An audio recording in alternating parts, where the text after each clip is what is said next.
युवक क्रांती दलाच्या वतीने मी आपल्या सर्वांचं हार्दिक स्वागत करतो।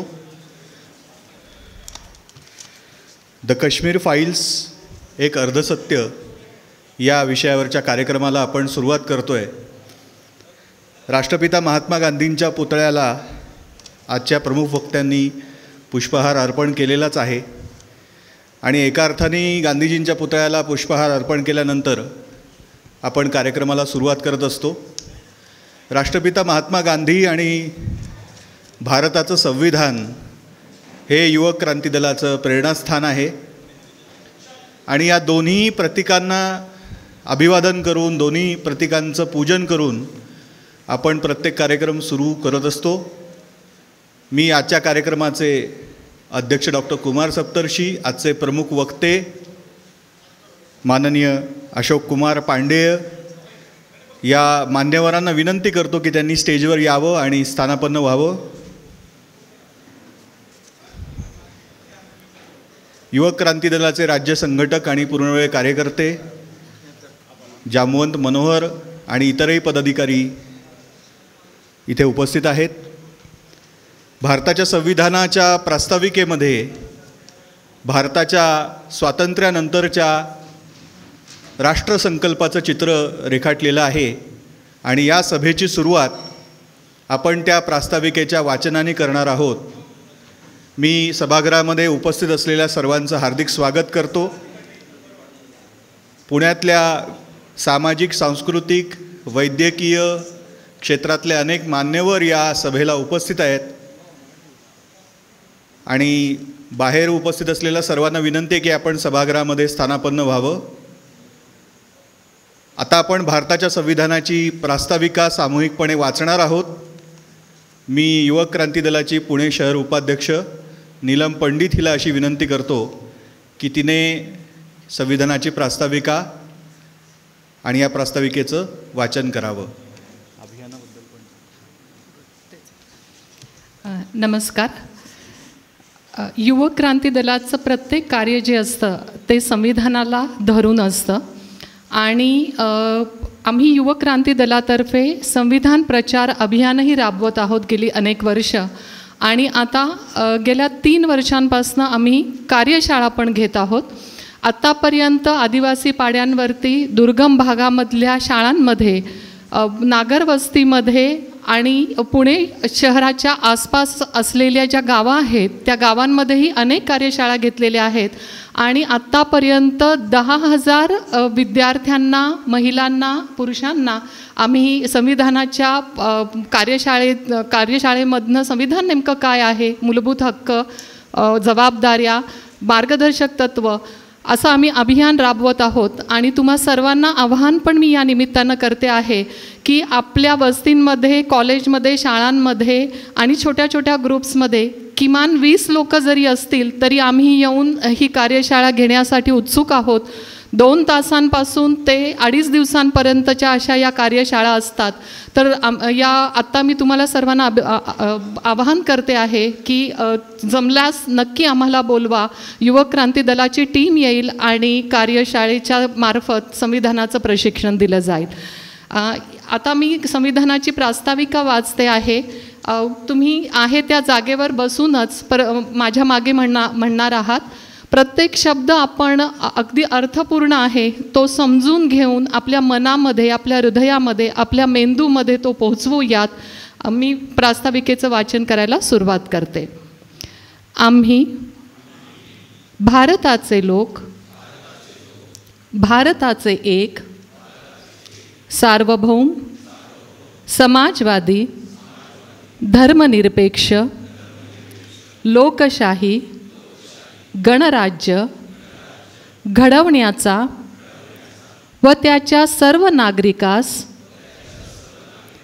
सामाजिक, आर्थिक व राजनैतिक न्याय, विचार, अभिव्यक्ती, विश्वास, श्रद्धा व उपासना यांचे स्वातंत्र्य, दर्जाची व संधीची समानता निश्चितपणे प्राप्त करून देण्याचा आणि त्या सर्वांमध्ये व्यक्तीची प्रतिष्ठा व राष्ट्राची एकता आणि एकात्मता यांचे आश्वासन देणारी बंधुता प्रवर्धित करण्याचा संकल्पपूर्वक निर्धार करून आमच्या संविधान सभेत आज दिनांक 26 नोव्हेंबर 1949 रोजी याद्वारे हे संविधान अंगीकृत आणि अधिनियमित करून स्वतःप्रत अर्पण करत आहोत. धन्यवाद. धन्यवाद.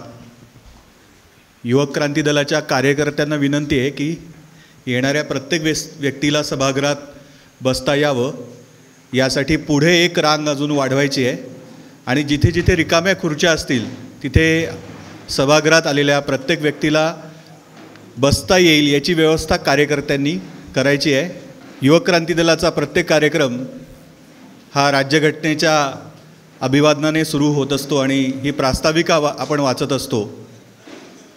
प्रत्येक कार्यक्रमसुद्धा आपण जो आयोजित करतो त्यामागे जनतेचं समर्थन मिळावं, त्या कार्यक्रमामध्ये जनतेचा सहभाग असावा, समाधान मिळावं, अर्थदान मिळावं आणि तो कार्यक्रम समाजाच्या सर्व थरापर्यंत पोहोचावा असा आपला प्रयत्न असतो. आजची ही सभा आयोजित केल्यानंतर ज्या अनेक नागरिकांनी, विद्यार्थ्यांनी फोन करून सांगितलं की असा कार्यक्रम व्हावा असं आम्हाला मनापासून वाटत होतं. इथे सभागृहात आलेल्या अनेकांनी मला, युक्रांच्या इतर पदाधिकाऱ्यांनाही हे सांगितलं की आमच्या मनामध्ये द काश्मीर फाईल्सच्या निमित्ताने जी अस्वस्थता होती ती अस्वस्थता दूर होण्यासाठी, विचारांना नेमकी दिशा मिळण्यासाठी असा कार्यक्रम आयोजित व्हावा असं आम्हाला वाटत होतं. युवक क्रांती दलाने हा कार्यक्रम आयोजित केला याच्याबद्दल अनेकांनी समाधान व्यक्त केलं. त्या सर्वांचं मी सुरुवातीलाच आभार मानतो.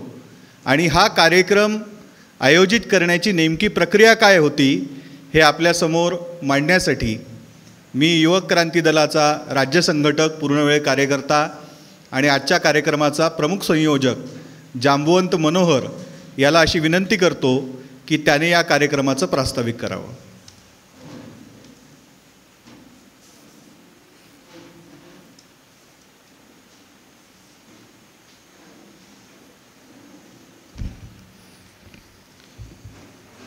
क्योंकि ये महाराष्ट्र गांधी स्मारक निधि के गांधी भवन के इस सभागृह में अशोक कुमार पांडे जी का पहला कार्यक्रम है और पूना में भी उनका पहला ही जाहिर संबोधन है, इसीलिए हम गांधी भवन के और पूना के उनको मेहमान मानते हैं और उनकी सुविधा के लिए मैं अपना जो निवेदन है वो हिंदी में करने वाला हूँ. और इस सभागृह में जो एक बार मेहमान बन के आता है हम उसके हो जाते हैं, वो हमारा हो जाता है. ये हमारी परंपरा है और यही गांधी की परंपरा है. चर्चा से सभी लोगों को अपना करना है. ये पांडे जी ये कश्मीर फाइल के बारे में, उसके तथ्यों के बारे में बताने के लिए आए हैं और मैं यहाँ खड़ा हूँ कि कश्मीर फाइल के ऊपर प्रोग्राम रखने के बाद एक हमारी कोथरूड फाइल या पुणे फाइल तैयार हो गई, उस फाइल का मैं बताने जा रहा हूँ. तो ये मेरी प्रस्तावना होगी. तो मंच पर विराजमान अशोक कुमार पांडे जी, जो कश्मीरनामा, कश्मीर और कश्मीरी पंडित, सावरकर, उसने गांधी को क्यों मारा, इन किताबों के लेखक हैं. साथ ही 7 साल कश्मीर में रह के कश्मीर का अभ्यास किया है. आज हम अपने आप को सौभाग्यशाली मानते हैं कि भारत में कश्मीर विषय पर बोलने वाले कुछ लोग मैं इसलिए बोल रहा हूँ कि बोलने से अहंकार का दर्शन न हो। कुछ लोग नहीं हैं, आज की तारीख में सिर्फ अशोक कुमार पांडे ही कश्मीर के बारे में बोल सकते हैं और वही इस सभागृह में आपको कश्मीर के बारे में जानकारी देना चाहते हैं। जैसे सर हम ये आप यहाँ मंच पर है, इसका हमें युवा क्रांति दल को गौरव है, उसी तरह आपको भी गौरव होना चाहिए कि इस वास्तु में पंडित जवाहरलाल नेहरू, राजेंद्र प्रसाद और वो भी सब लोग आए थे। तो इस कार्यक्रम का जो आयोजन हुआ, उस आयोजन की कहानी मैं बताना चाहता हूँ और उसमें सभी लोगों का स्टेज पे बैठे हुए और कुछ मेरे साथी जो सामने बैठे हैं उनका भी नाम आ जाएगा और उनका योगदान भी आ जाएगा। ये बात शुरू हुई थी कश्मीर फाइल का फिल्म आने के बाद, ये सिलसिला शुरू हुआ सोशल मीडिया पे। हम सब ने देखा जैसा कि वो लोग चाहते थे कि समाज में इस फिल्म द्वारा विद्वेष फैलाया जाए, तो वो विद्वेष फैलने की कोशिश नहीं, मैं कहूँगा कि वो कोशिश में शायद कामयाब भी हुए। सोशल मीडिया पे हम लोगों ने बहुत सारे वीडियो देखे, बहुत सारी विद्वेष पहुंचाने वाली बहुत सारे वीडियो हमने देखे। तो इसी दौरान पूना के हमारे साथी है भीम आर्मी के दत्तापोड़, जिनको लगा कि ये कार्यक्रम लेना चाहिए। युवा क्रांति दल तब सोच रहा था, लेकिन युवा क्रांति दल ने इस बारे में आगे पहल नहीं की थी। लेकिन अगर कोई साथी करना चाहता है तो हमने अपना कर्तव्य समझा, उनको पूर्ण सहकार्य करते हुए। अशोक कुमार पांडे जी मुझे जानते नहीं थे, लेकिन फेसबुक पे मैं उनको फॉलो करता था। बिल्कुल पहचान नहीं थी, वो फेसबुक पे और ट्विटर पे हज़ारों उनको धमकियाँ दी जाती है, उनको जान से मारने की धमकियाँ दी जाती है। फिर भी जान पहचान न होते हुए भी उन्होंने पूर्ण विश्वास रख के इस निमंत्रण को स्वीकार किया था। और भी वक्ता थे, लेकिन एक जगह जहां कार्यक्रम होने वाला था, सरकार, अपने को लगता है कि यहाँ सरकार अपने विचारों की है, लेकिन हर कोई नीचे बैठने वाला जो अधिकारी है उसके भी अपने अपने विचार होते हैं। तो उसके लिए उस कार्यक्रम को रद्द किया गया। वो कार्यक्रम भी इसी तारीख को, इसी समय होने वाला था।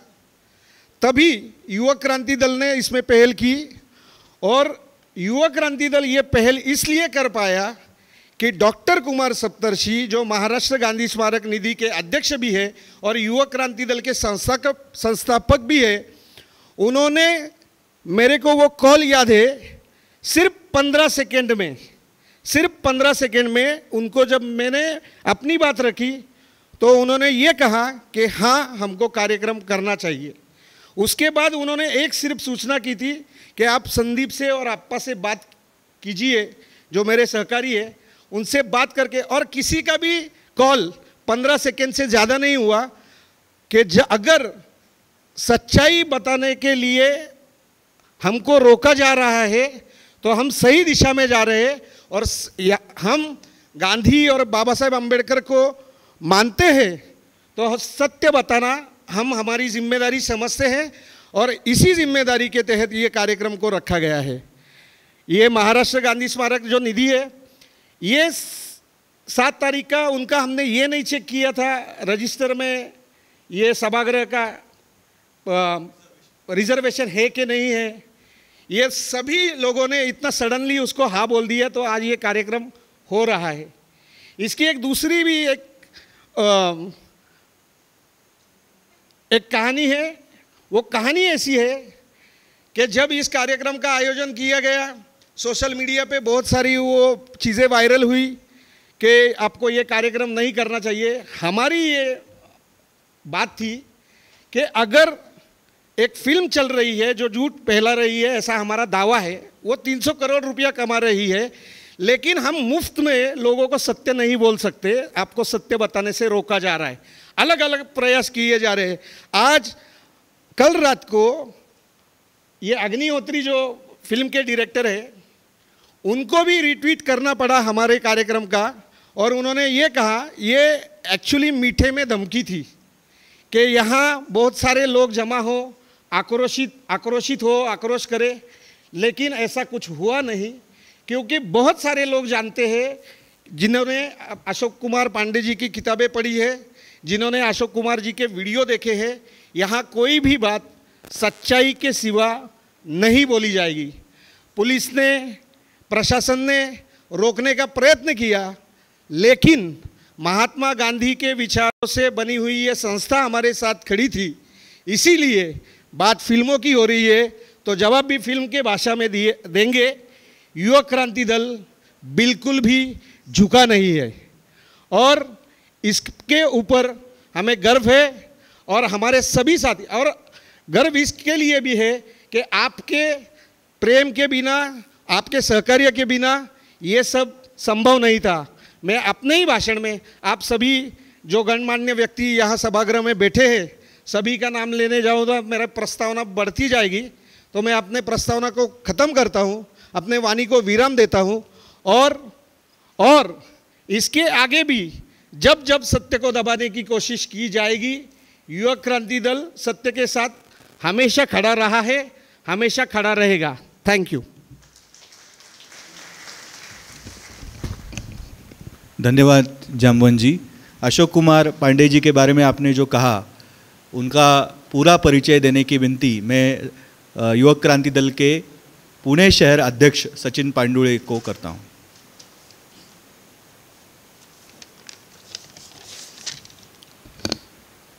हॅलो, सर्वांना नमस्कार।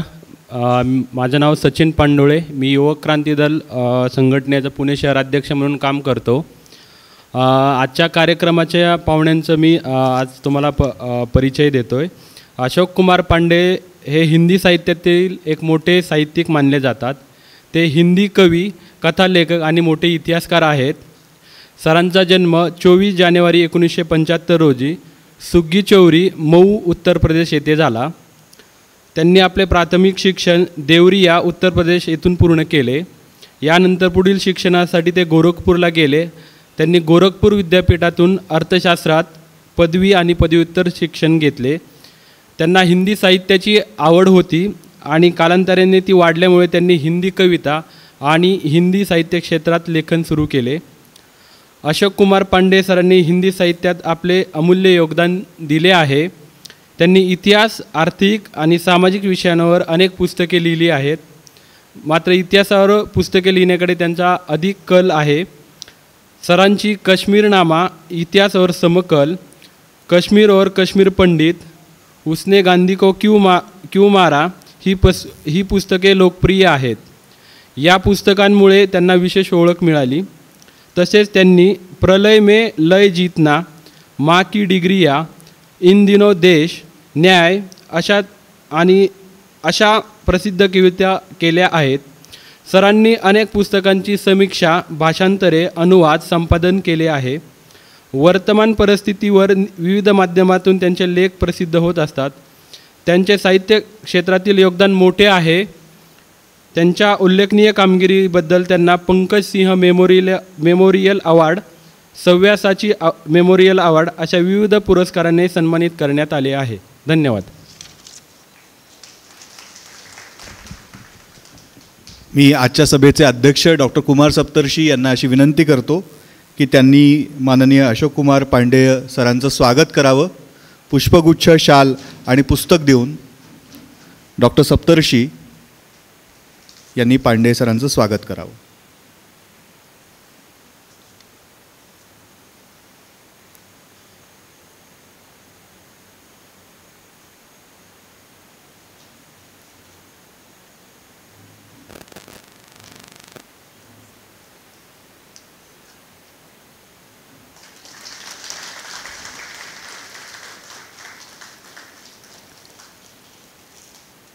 सत्याचे प्रयोग हे पुस्तक आपण त्यांना देतो।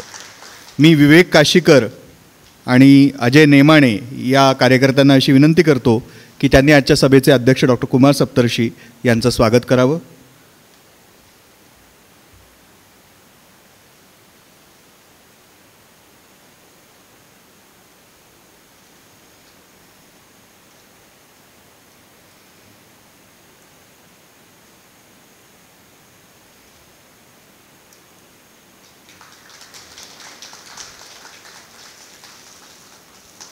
अशोक कुमार पांडेजी आणि डॉक्टर कुमार सप्तर्षी या दोघा मान्यवरांच्या हस्ते आपण वैशाली सरवदे या मुलीचा सत्कार करणार आहोत. तिने आत्ता हिमाचल प्रदेशमध्ये झालेल्या किक बॉक्सिंग स्पर्धेमध्ये राष्ट्रीय स्तरावरच्या स्पर्धेत गोल्ड मेडल मिळवलेलं आहे. वारजे येथे राहणारी ही मुलगी आहे आणि युक्रानच्याही कार्यात ती सहभागी झालेली आहे. आपण सर्वांनी तिला मदत केली म्हणून ती हिमाचल प्रदेशला जाऊ शकली. अतिशय संघर्षाच्या परिस्थितीत ती शिक्षण घेते.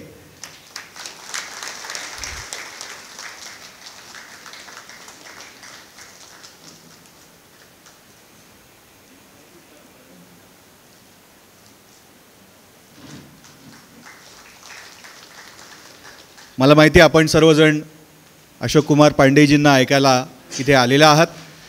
मैं अधिक समय न लेते हुए आदरणीय अशोक जी से ये विनती करता हूँ कि वो हमारे साथ संवाद करें.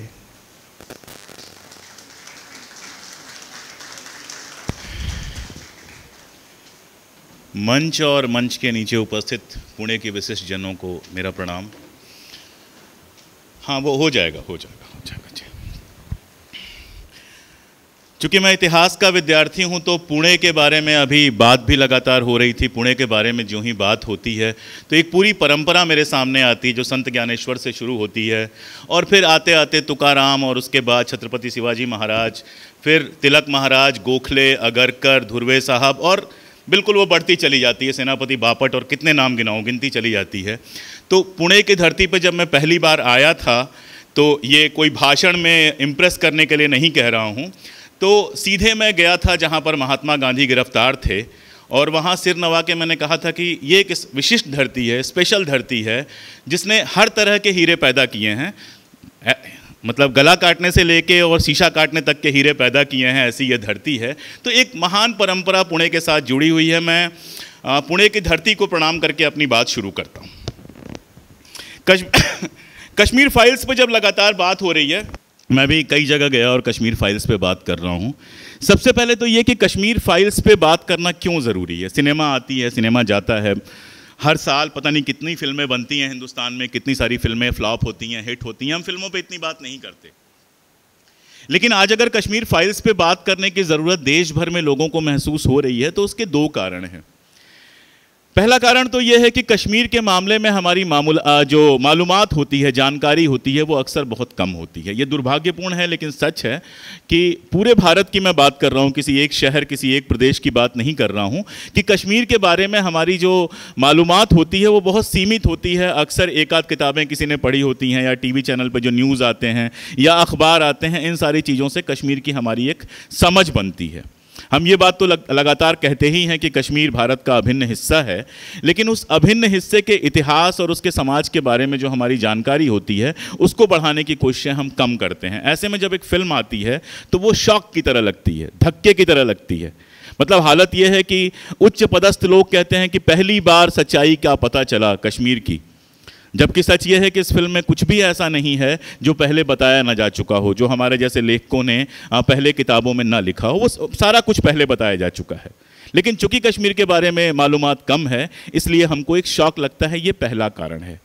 दूसरा कारण है कि जिस तरह के माहौल से हमारा देश गुजर रहा है, जिसमें हम कभी कहीं देखते हैं आग लग जाती है, कभी कहीं देखते हैं दंगे शुरू हो जाते हैं, कभी किसी बात पे तमाशा मच जाता है, कभी किसी बात पे तमाशा मच जाता है, तो समाज के लिए सोचने समझने वाले लोगों को एक ये भय लगता है कि कहीं ऐसा ना हो कि इस फिल्म के बाद फिर इस तरह की कोई चीज़ शुरू हो जाए. ये दो कारण मुझे लगते हैं जिसकी वजह से कश्मीर फाइल्स फिल्म के ऊपर इतनी ज़्यादा बात हो रही है. मैं जब कश्मीर फाइल्स पे बात करूँगा तो जाहिर तौर पर कोई फिल्म समीक्षा नहीं करूँगा. मैं इतिहास का विद्यार्थी हूं तो थोड़ा इतिहास के जो मानक होते हैं उस पर इसको कसूंगा और थोड़ा मैं आपसे अनुमति चाहूँगा कि कश्मीर के इतिहास पर मुझे अलग से बात करने की अनुमति दीजिए, फिल्म से थोड़ा अलग जाकर बात करने की अनुमति दीजिए. तभी शायद मैं कश्मीर पर एक चित्र आपके सामने ऐसा पेश कर पाऊँ जो शायद आपको पसंद आए भी और ना भी पसंद आए, लेकिन जो मुझे लगता है कि मेरा सच है, जितना कश्मीर को मैंने जाना है उतना सच है. इसीलिए मैं शुरुआत करता हूँ कश्मीर के किस्से से. डॉक्टर सप्तर्षि से अभी बात हो रही थी और वो भी उस परिवार को जानते हैं, मुझे बड़ा अच्छा लगा. आप अगर कश्मीर जाएंगे तो कश्मीर में एक बड़ी एलीट सी कॉलोनी है, जवाहर कॉलोनी. असल में 1947 के बाद कश्मीर के बाहरी इलाकों में जब विकास शुरू हुआ तो जैसे हर शहर में होता है कि थोड़ा मॉडर्न स्टाइल की कॉलोनी बनती हैं, पुराने शहर सारे एक जैसे होते हैं, पतली गलियां होती हैं, हवा की जगह नहीं होती है वगैरह वगैरह। तो जो आधुनिक पढ़ा लिखा वर्ग होता है, पैसे वाला वर्ग होता है, वो शहर के बाहर जाके या शहर से अलग जाके अपनी कॉलोनीज़ बनाता है जिसमें चौड़ी सड़कें होती हैं, पार्क होते हैं, आधुनिक तरह की कॉलोनीज़ बनती हैं। तो उन्हीं में से एक कॉलोनी है जवाहर नगर। जवाहर नगर कॉलोनी में आप जाएंगे और अगर आपको उर्दू आती है तो जवाहर नगर कॉलोनी का जो टैक्सी ऑटो स्टैंड है, उस ऑटो स्टैंड का नाम है हृदयनाथ वांचू ऑटो स्टैंड। और उस कॉलोनी में आप किसी से भी पूछेंगे, मैं तो कैसे गया था वो बहुत मज़ेदार है, उस परिवार के बारे में मैंने पढ़ा था। तो मैं डल के पास एक होटल में रुका हुआ था, वहाँ मैंने ऑटो किया, ऑटो वाले से मैंने कहा यार जवाहर नगर चलना है। तो बोले जवाहर नगर में कहाँ जाना है? तो मैंने कहा हृदयनाथ वांचू परिवार के घर जाना है। उसके बाद उसने मुझसे पता ही नहीं पूछा और सीधे ले जाकर हृदयनाथ वांचू के घर पे खड़ा किया। उस घर के सामने एक पार्क है, डीएवी स्कूल है, डीएवी स्कूल का पार्क है, और उस पार्क में एक समाधि बनी हुई है, काले रंग की एक समाधि बनी हुई है, और वो समाधि पंडित हृदयनाथ वांचू की है। हुआ ये था कि जब सारे कश्मीरी पंडित कश्मीर छोड़कर जा रहे थे, 90 में जलजला मचा हुआ था, तो पंडित हृदयनाथ वांचू ने यह तय किया कि मैं कश्मीर छोड़कर नहीं जाऊंगा, मैं यहीं रहूंगा। और जब उन्होंने तय किया तो सिर्फ वो कश्मीर में रह नहीं रहे थे, बल्कि कश्मीर में लगातार जो कुछ उस जमाने में चल रहा था आर्मी की तरफ से भी और आतंकवादियों की तरफ से भी, उसमें मानवाधिकार कार्यकर्ता के रूप में हस्तक्षेप कर रहे थे। मैं वांचू जी के बारे में थोड़ा सा और बता दूं कि वहाँ पर उन्होंने सफाई कर्मचारियों की यूनियन बनाई थी और सफाई कर्मचारियों की नौकरी पक्की कराई थी और भी बहुत सारी चीज़ें थी। काफ़ी पॉपुलर आदमी थे वहाँ के। एक दिन उनको फ़ोन आया कि किसी की हत्या हो गई है, किसी को चोट लग गई है। वो उनकी तबीयत ठीक नहीं थी उस दिन, लेकिन वो ऑटो में बैठे और तुरंत उस आदमी से मिलने के लिए पहुंच गए। जब वो उस आदमी से मिलने गए तो पता चला कि ये सारा झूठ उनको मारने के लिए रचा गया था और उन्हें गोली मार दी गई। ये बाबरी मस्जिद का जो घटना हुई थी उसके तुरंत बाद की ये घटना है। उनको गोली मार दी गई। पूरे कश्मीर में एक चुप्पी मच गई कि हृदयनाथ वांचू जैसे आदमी को गोली मार दी गई। ये हुआ कि अगर उनका शव जुलूस के रूप में निकलेगा तो सांप्रदायिक विद्वेष हो सकता है या और कुछ हो सकता है। जिस तरह का माहौल था उसमें निर्णय ये लिया गया कि उनके घर के सामने वाले पार्क में ही उनको जला दिया जाए, अंत्येष्टि की जाए। वहीं उनकी अंत्येष्टि हुई, बड़ी संख्या में लोग उपस्थित थे वहाँ पर, और वो जो उनकी समाधि बनी हुई है उसी अंत्येष्टि स्थल पर बनी हुई है। लेकिन कहानी यहाँ ख़त्म नहीं होती। जो उनके बेटे थे कुमार वांचू, उनसे लोगों ने कहा कि तुम्हारे पिता की हत्या हो गई, कश्मीर का माहौल इतना ख़राब है, सारे कश्मीरी पंडित कश्मीर छोड़कर जा रहे हैं, क्या तुम भी कश्मीर छोड़ के जाओगे? कुमार वांचू ने कहा कि मेरे पिता ने यह निर्णय लिया था कि उस जलजले के बीच भी मैं कश्मीर छोड़कर नहीं जाऊंगा, वो मेरी मातृभूमि है।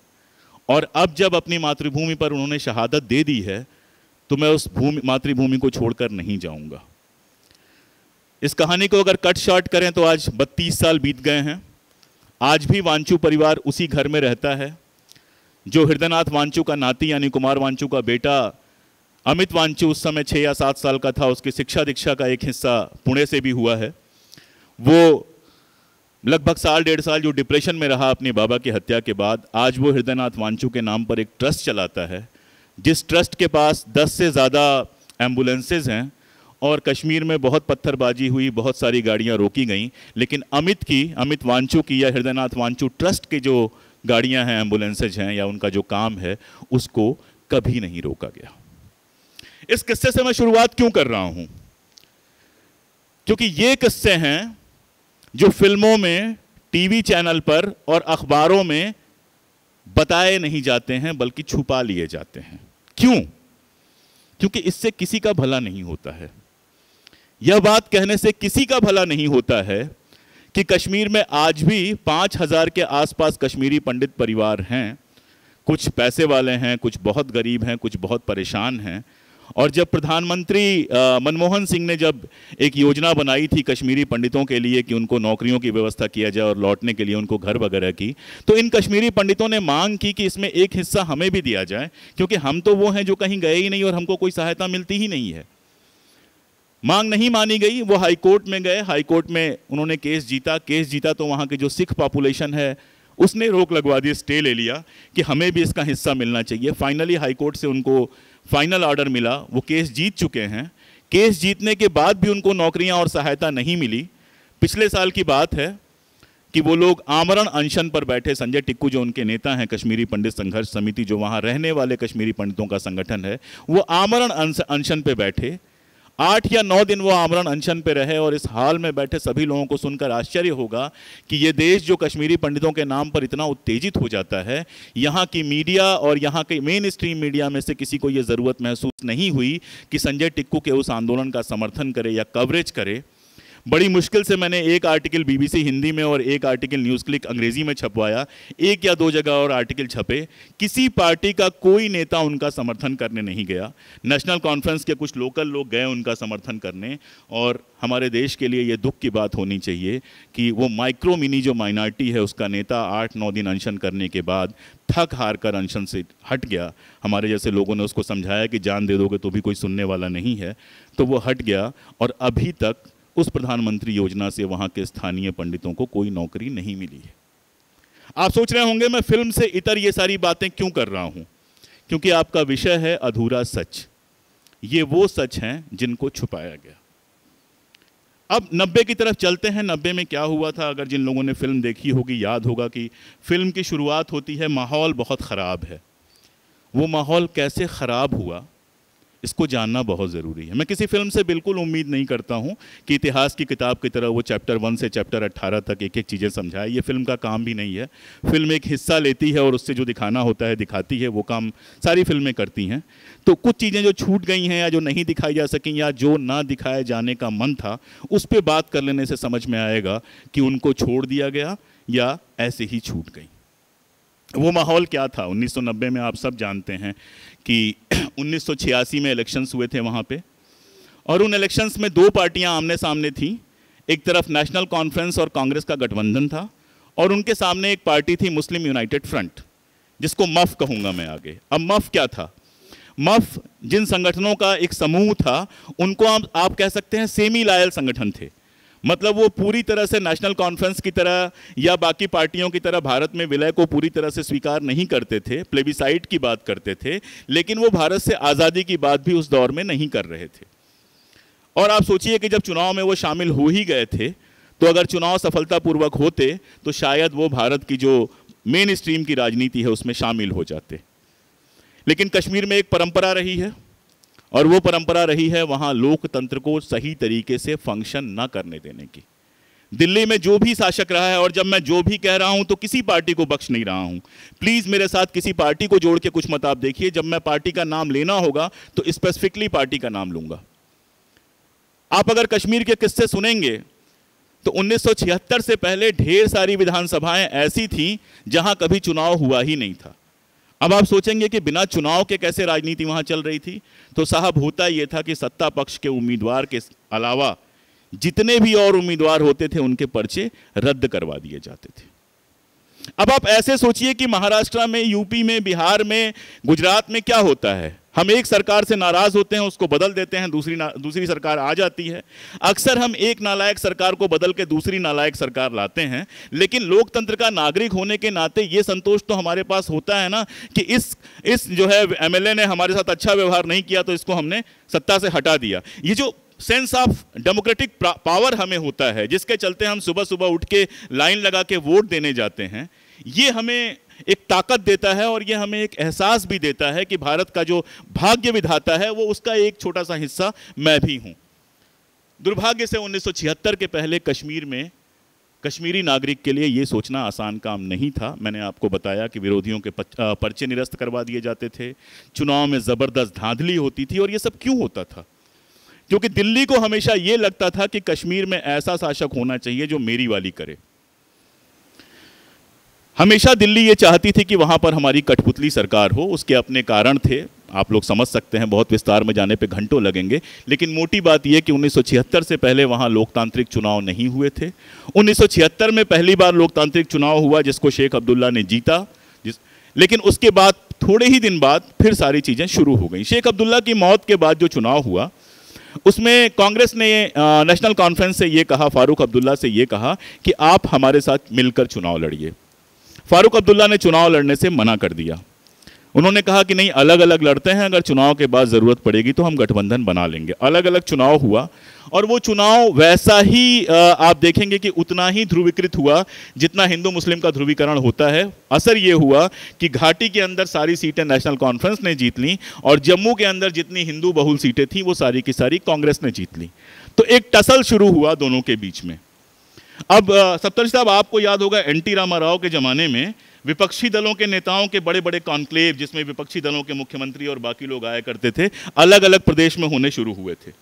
फारूक अब्दुल्ला ने उसमें भागीदारी करनी शुरू की। सामान्य सी बात थी, आज भी विपक्षी दल अपना अलग से कर सकता है, कोई रोकने नहीं जाता है, लेकिन कश्मीर में कुछ भी सामान्य नहीं होता है।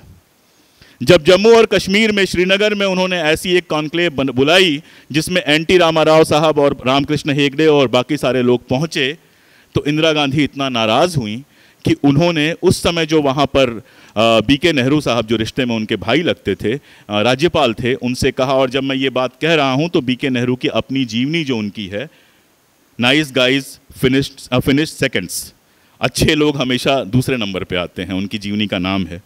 तो उस जीवनी में ये सारा कुछ लिखा हुआ है, आप पढ़ सकते हैं। तो बीके नेहरू साहब ने कहा कि नहीं, मैं ये सरकार गिराने में सहयोग नहीं करूँगा। पुराने ज़माने के आईसीएस थे वो, अपनी नैतिकताएँ थीं। आप सोच सकते हैं कि हुआ ये कि बीके नेहरू साहब को ट्रांसफ़र करके, जो उनके फुफेरे भाई लगते थे, फुफेरे या चचेरे मुझे याद नहीं है, लेकिन उनके भाई लगते थे रिश्ते में, उनको वहाँ से ट्रांसफ़र करके अहमदाबाद भेजा गया। और अब आपके सामने एक परिचित नाम आएगा, जम्मू और कश्मीर में राज्यपाल बनाकर भेजा गया जगमोहन को। जगमोहन उस समय एक आईएएस थे जिन्होंने इमरजेंसी के दौरान दिल्ली में जो सारा कुछ हटाया गया था उसमें जो भूमिका निभाई थी, नोटोरियस भूमिका आप कह सकते हैं, उसके चलते वो फेमस हुए थे। लेकिन जम्मू कश्मीर का राज्यपाल बनने के लिए जिस तरह की सीनियरिटी वगैरह चाहिए थी, अभी जगमोहन के पास नहीं थी, लेकिन जगमोहन को भेजा गया।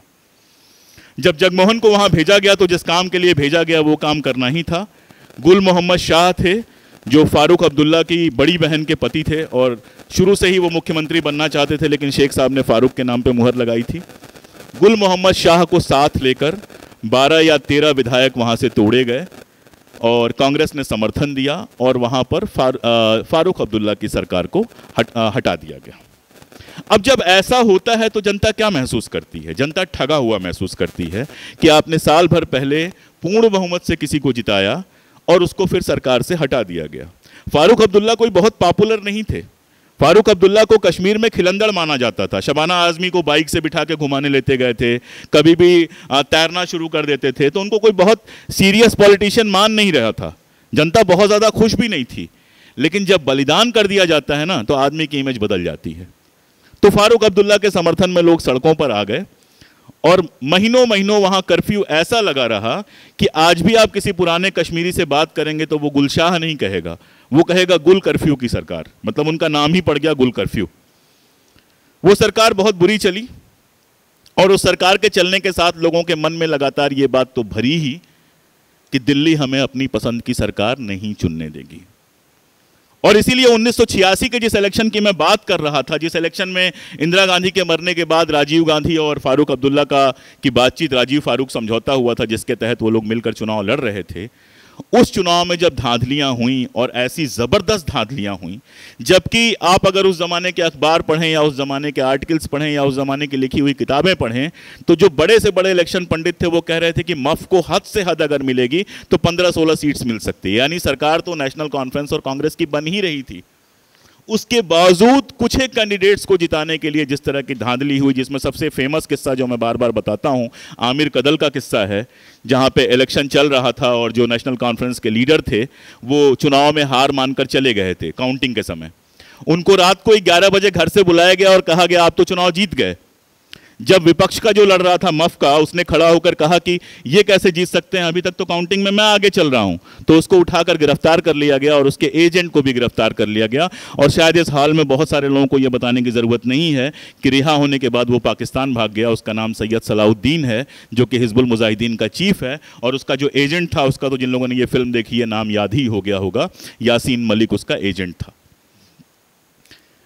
अब हुआ ये कि वो चुनाव, जब उस चुनाव में जब इस तरह की धांधलियां हुई उसके बाद जो सेपरेटिस्ट तत्व थे, और आप जानते हैं कि 1972 में बांग्लादेश का युद्ध हारने के बाद पाकिस्तान ने यह सपना देखना छोड़ दिया था कि सीधा आक्रमण करके वो हिंदुस्तान का कोई नुकसान पहुंचा सकता है। उसको मालूम था कि हिंदुस्तान की सेना का सामना करना सीधी लड़ाई में हमारे लिए संभव नहीं है। तो जियाउल हक के समय आप जानते हैं कौन सी पॉलिसी बनी थी, ऑपरेशन टोपाज, जिस पॉलिसी का था कि नन्हे नन्हे जख्म जो है पूरी देह पे दो और इनको परेशान कर दो, जिसका पहला जो इस्तेमाल किया गया था वो पंजाब में किया गया था खालिस्तानी मूवमेंट के दौरान। उसी का इस्तेमाल कश्मीर में करने की बात शुरू की गई।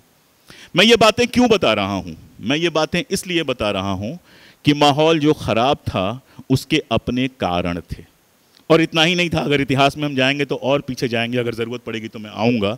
लेकिन माहौल ख़राब होना शुरू हो गया था और मफ के लोगों को जिस तरह से गिरफ्तार किया गया, या जगमोहन ने अपना पहली बार जब राज्यपाल बने तो पहले फारूक अब्दुल्ला की सरकार को उन्होंने बर्खास्त किया और फिर उन्होंने गुल शाह की भी सरकार को बर्खास्त कर दिया।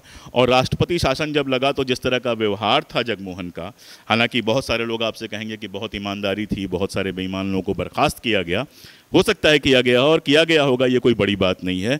लेकिन जनता को डेमोक्रेसी पसंद होती है, एक स्तर की डेमोक्रेसी पसंद होती है। तो चुनी हुई सरकारों को जिस तरह से बर्खास्त किया गया और उसके बाद जिस तरह से इस चुनाव के बाद माहौल बना, उसमें जो भारत के दुश्मन थे कश्मीर में बैठे हुए, वो ये समझाने में कामयाब हुए कि भारत की सरकार तुमको डेमोक्रेटिक राइट्स नहीं देगी। यही वो टाइम था जब श्रीनगर के जो लोग, अगर यहाँ कोई कश्मीरी पंडित पुराने बैठे होंगे तो शायद मेरी बात को तस्दीक करेंगे, कि श्रीनगर शहर के अंदर बसें लगती थीं और बसों में पिंडी पिंडी रावलपिंडी का नारा लगता था। जो यंग लड़के हमारे होते थे कश्मीर के, उनकी पूरी लिस्ट उनके पास होती थी और घरों घरों से चुन के उन लड़कों को पाकिस्तान ले जाया जाता था और उनको हथियार मुहैया किए जाते थे, उनको ट्रेनिंग दी जाती थी। JKLF, Jammu Kashmir liberation front, इसका लीडर बन के आया और पहला नारा जो उनका था वो नारा आज़ादी का था। वो भारत से आज़ादी की बात कर रहे थे, आज़ाद जम्मू और कश्मीर की बात कर रहे थे, जिसका हिंदुस्तान और पाकिस्तान दोनों से कोई रिश्ता नहीं होगा। ये बात मैं क्यों बता रहा हूं, ये 5-7 मिनट में मैं क्लियर कर दूंगा। उस दौरान का वो जो माहौल था उसका एक परिचय मैं आपको देना चाहता हूं। खेमलता वखलू का अगर आप लोगों ने नाम सुना होगा, खेमलता वखलू कश्मीरी पंडित हैं और गुलशाह की जो सरकार थी उसमें मिनिस्टर थी। जिस गुलशाह सरकार की मैंने बात की उसमें वो मिनिस्टर थी, MLA तो नहीं रही, MLC थी वो, और फिर वो मिनिस्टर हुई थी। उनका बाद में अपहरण भी हुआ था और 1 महीने के आसपास वो और उनके पति जो थे वो आतंकवादियों के कब्जे में थे। उन्होंने एक किताब लिखी है, कश्मीर बिहाइंड वाइट कर्टन या सिल्वर कर्टन, मेरी किताब में उसका रेफरेंस है। वो उस किताब में उन्होंने एक घटना का जिक्र किया है। वो घटना कुछ यूं है कि पुराने जो ओल्ड कश्मीर है, डाउनटाउन कश्मीर, जो आप लोग अगर गए होंगे तो वहाँ एक घर में शाम को एक लड़का बंदूक लहराता हुआ घुसा। तो उसकी चाची बैठी हुई थी। चाची ने कहा, ये क्या प्लास्टिक की बंदूक लेके खेला कर रहे हो? तो उसने कहा कि ये प्लास्टिक की बंदूक नहीं है, असली बंदूक है। तो चाची ने कुछ मजाक उड़ा दिया। अब बच्चा था, चाची ने मजाक उड़ा दिया, घरों में तो नॉर्मल चीज़ है ये।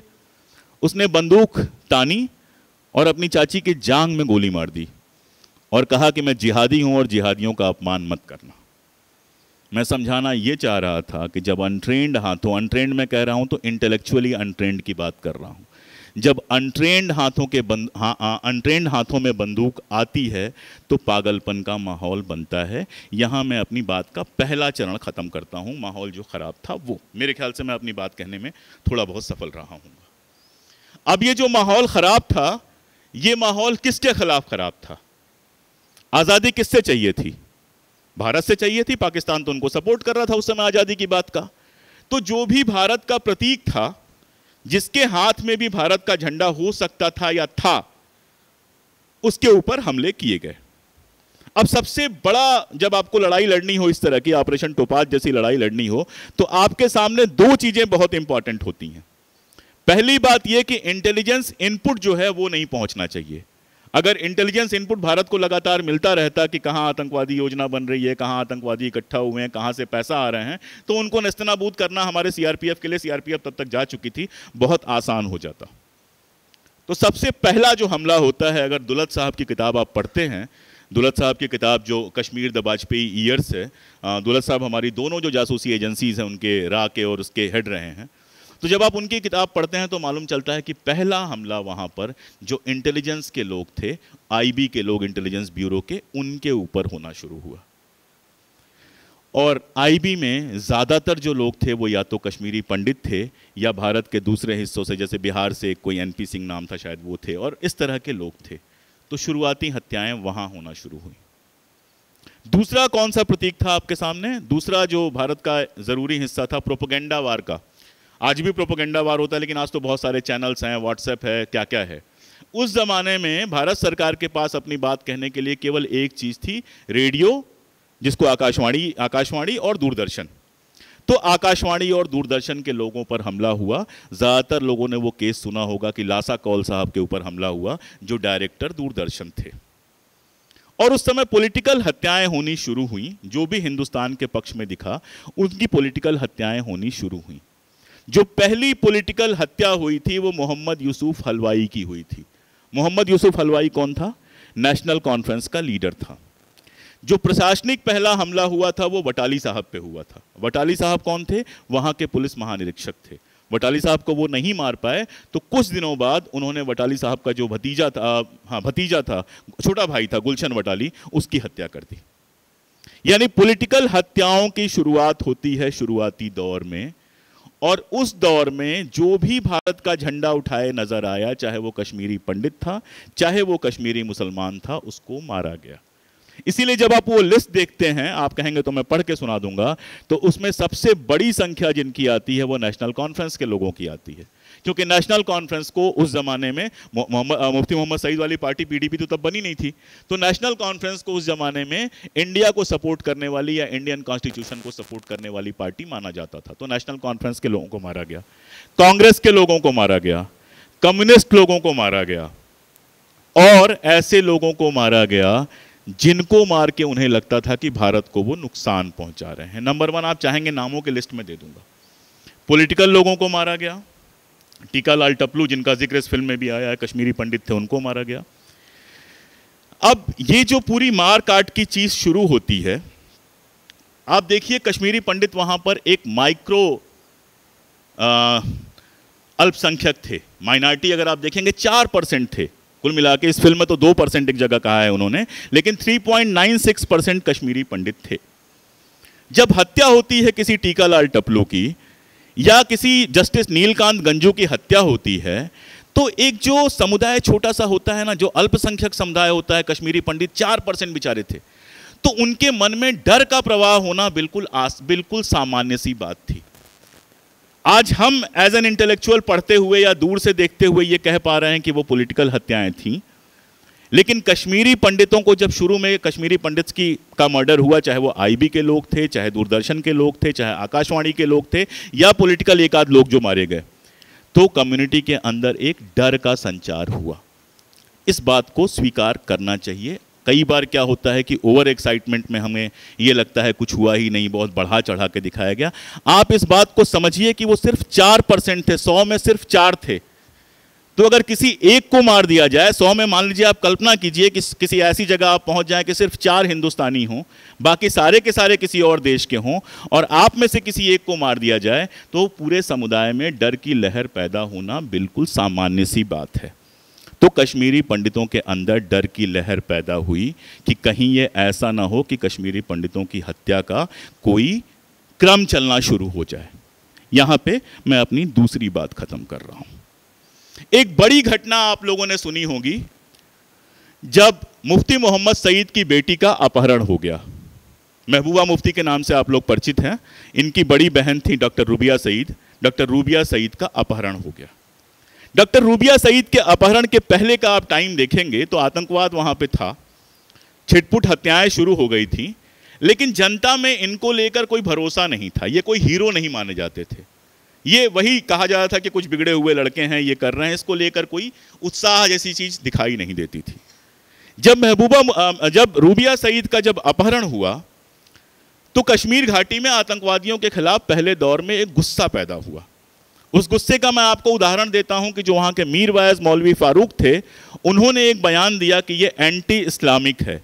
एक महिला का जो अपहरण है वो एंटी इस्लामिक है। फारूक अब्दुल्ला उस समय तक चीफ मिनिस्टर थे और उन्होंने बहुत क्लियर कहा कि किसी आतंकवादी की हम रिहाई नहीं करेंगे, हम छुड़ा लेंगे। लेकिन मुफ्ती मोहम्मद सईद साहब जो उस समय गृह मंत्री बनाए गए थे, विश्वनाथ प्रताप सिंह कश्मीर को बहुत कम जानते थे, उन्होंने मुफ्ती को चीफ मिनिस्टर बनाया था। इधर बीजेपी उनको सपोर्ट, बीजेपी भी सपोर्ट कर रही थी, कम्युनिस्ट भी सपोर्ट कर रहे थे, तो मुफ्ती के ऊपर ही पूरा कश्मीर छोड़ा गया था। मुफ्ती मोहम्मद सईद को ये लगा कि नहीं, लड़की को छुड़ाना है। अब उसके पीछे साजिश थी क्या थी वो मैं नहीं जानता हूँ, मेरे पास कोई सबूत नहीं है, लेकिन इस तरह की मैं बात नहीं करूँगा। मुझे अभी भी यही लगता है कि मुफ्ती साहब कुछ ज़्यादा ही घबरा गए। मुफ्ती साहब कश्मीर पहुँचे, उनके साथ आरिफ मोहम्मद साहब पहुँचे, इंद्र कुमार गुजराल पहुँचे और मोतीलाल भट्ट पहुँचे, जो कश्मीरी पंडित थे और मुफ्ती साहब के बहुत अच्छे दोस्त थे और उस समय इलाहाबाद हाई कोर्ट में चीफ जस्टिस थे। इन लोगों ने ये फैसला किया कि आतंकवादियों को छोड़ा जाना है। फारूक आखिरी टाइम से, अगर आप दुलत की किताब पढ़ेंगे, जो दुलत उस समय वहाँ पे हमारे आईबी के चीफ थे, तो कहते हैं कि फारूक अंतिम समय तक इस बात को लेकर बिल्कुल राजी नहीं थे कि आतंकवादी छोड़ा जाए। फाइनली उनसे ये कहा गया कि अगर आप इसमें हस्तक्षेप करोगे तो आपको बर्खास्त कर दिया जाएगा, जैसे ये लोग काम कर रहे हैं करने दो। और कुल मिलाकर हुआ ये कि हमने एक बड़ी गलती की और हमने 5 आतंकवादियों को छोड़ दिया। अब जब 5 आतंकवादियों को छोड़ दिया और उनका हीरो जुलूस निकला, तो जो आतंकवादी कल तक बिगड़े हुए लड़के थोड़े बहुत माने जाते थे, वो अचानक राष्ट्रीय और अंतर्राष्ट्रीय हीरो बन गए। पाकिस्तान के अखबार डॉन के बारे में आप लोग जानते होंगे, पुराना अखबार है। डॉन ने लिखा कि ये एक गिमिक था, ये एक ऐसे ही गिमिक किया गया था और ये गिमिक जो है चल गया। और उसके बाद जो लड़के कल तक कमज़ोर माने जा रहे थे, उन लड़कों को अचानक पूरी कश्मीर घाटी में हीरो माने जाने लगा। और हीरो की दिक्कत यह होती है कि बहुत सारे उनके पीछे आने की कोशिश करते हैं। आप मेरी बात समझ रहे होंगे कि कश्मीर में रिक्रूटमेंट अचानक बढ़ गया। और यही वो दौर था जब पाकिस्तान ने JKLF को पीछे करके हिजबुल मुजाहिदीन को आगे कर दिया। सुनने में ये बात सामान्य सी लगती है कि एक संगठन गया, दूसरा संगठन पालतू आ गया, क्या फर्क पड़ता है। नहीं, आजादी का नारा बदल गया। खुद मुख्तारी यानी आजादी मांगने की जगह अब नया नारा बना कि आजादी का मतलब क्या, पाकिस्तान पाकिस्तान। मतलब पाकिस्तान से विलय की बात होनी शुरू हो गई। और उसके बाद आप देखते हैं कि JKLF के लोगों को भी मारा गया। वो फिल्म अगर आपने देखी है तो उसमें एक सीन आता है जिसमें छोटा सा बच्चा एक अखबार बेच रहा होता है। याद है आप लोगों को, जिन लोगों ने फिल्म देखी होगी, वो नारा लगा के अखबार बेच रहा है। उस अखबार के संपादक की भी हत्या कर दी गई। JKLF के ढेर सारे लोगों की हत्या की गई और कश्मीर में एक ऐसा अनार्किक माहौल आ गया जिसमें अगर कोई कश्मीरी यहाँ पर भाई होंगे उस ज़माने के तो बताएंगे कि कोई भी उठता था, एक पर्चा छपवाता था, अपने संगठन का नाम रखता था, चंदा वसूलना शुरू करता था, कुछ बंदूकें उठाता था और वो आतंकवादी संगठन बन जाता था। और जब इस तरह का माहौल बना कश्मीर में, जब इस तरह की अराजकता का माहौल कश्मीर में बना, तो ये बिल्कुल सामान्य सी बात थी कि बहुत सारे ऐसे सांप्रदायिक तत्व भी उस आंदोलन के अंदर आ जाते जिनका आज़ादी से या किसी चीज़ से कुछ और लेना देना नहीं था, जो हत्या करके हीरो बनना चाहते थे। Do something with this mic. और ये वो दौर शुरू होता है जब 250, 300 या 600 जो भी संख्या हो, सरकार 219 की संख्या कहती है जिस पर मेरा कोई भरोसा नहीं है। पनुन कश्मीर जो है वो 1000 के आसपास की संख्या कहती थी। मैं उसको भी स्वीकार नहीं कर पाता हूँ। जो मेरा सर्वे है, जो मेरा रिसर्च है, वो ये मानता है कि 600 के आसपास कश्मीरी पंडितों की हत्या हुई। और इनमें एक संख्या ऐसे कश्मीरी पंडितों की भी थी जो कश्मीरी पंडित सिर्फ इसलिए मारे गए क्योंकि वो एक जाति से या एक धर्म से बिलोंग करते थे, यानी सांप्रदायिक लेवल पर मारे गए। ये हकीकत है। इस हकीकत से मुंह मोड़ के अगर हम कोई बात करेंगे तो वो झूठी बात होगी। यानी जो बात मैंने आपको बताने की शुरू की कि शुरुआत में जो हत्याएं हुई, वो हत्याएं धर्म के आधार पर नहीं हुई। वो हत्याएं इसलिए हुई क्योंकि उनको जो लगा कि भारत के समर्थन में है, जो उनके प्रोपोगंडा वार में नुकसान पहुंचाता हुआ लगा, जैसे कश्मीर रेडियो के कई सारे इंपॉर्टेंट जो प्रोग्राम्स थे जिनसे भारत सरकार अपनी योजनाएं पहुंचाती थी, उनके एंकर्स की हत्या की गई, हिंदुओं की भी और मुसलमानों की भी। आईबी का मैंने आपको बताया, और भी उदाहरण दे सकता हूं, उनकी हत्याएं की गई। चूंकि आईबी में या आकाशवाणी में कश्मीरी पंडितों की संख्या ठीक ठाक थी, इसलिए जो लोग मारे गए उनमें कश्मीरी पंडित भी शामिल थे। कुछ हत्याएं, जैसे नीलकांत गंजू की हत्या हुई, आपको पता है मकबूल भट्ट को उन्होंने फांसी का आदेश दिया था, इसलिए नीलकांत गंजू की हत्या हुई। अगर इसी के पैरेलल आपको बताऊं, अगर आप लोगों को ये किस्सा पता हो कि मोहम्मद साहब का बाल जो हजरत बल मंदिर में रखा गया है 60 के दशक में गायब हो गया था, और गायब होकर जब दोबारा मिला तो एक मौलाना मौदूदी थे, उन्होंने कहा कि हाँ ये वही बाल है।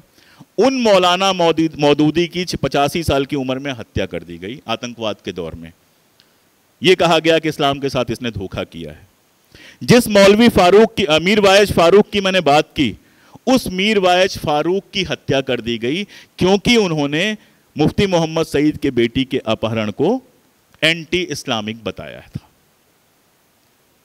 और ये 90 का जो पागलपन का दौर था, उस पागलपन के दौर में आज़ाद भारत के इतिहास की कुछ सबसे त्रासद घटनाओं में से एक, कुछ सबसे ट्रेजिक घटनाओं में से एक जो घटना हुई, वो कश्मीरी पंडितों के मास एक्सोडस की हुई। बड़ी संख्या में कश्मीरी पंडित बाहर निकल आए। अब ये जो बाहर निकल आए, इसका दर्द मुझे क्यों होता है और इसका दर्द किसी हिंदुस्तानी को क्यों होना चाहिए? वो इसलिए होना चाहिए कि उस समय दो चीजों की जरूरत थी।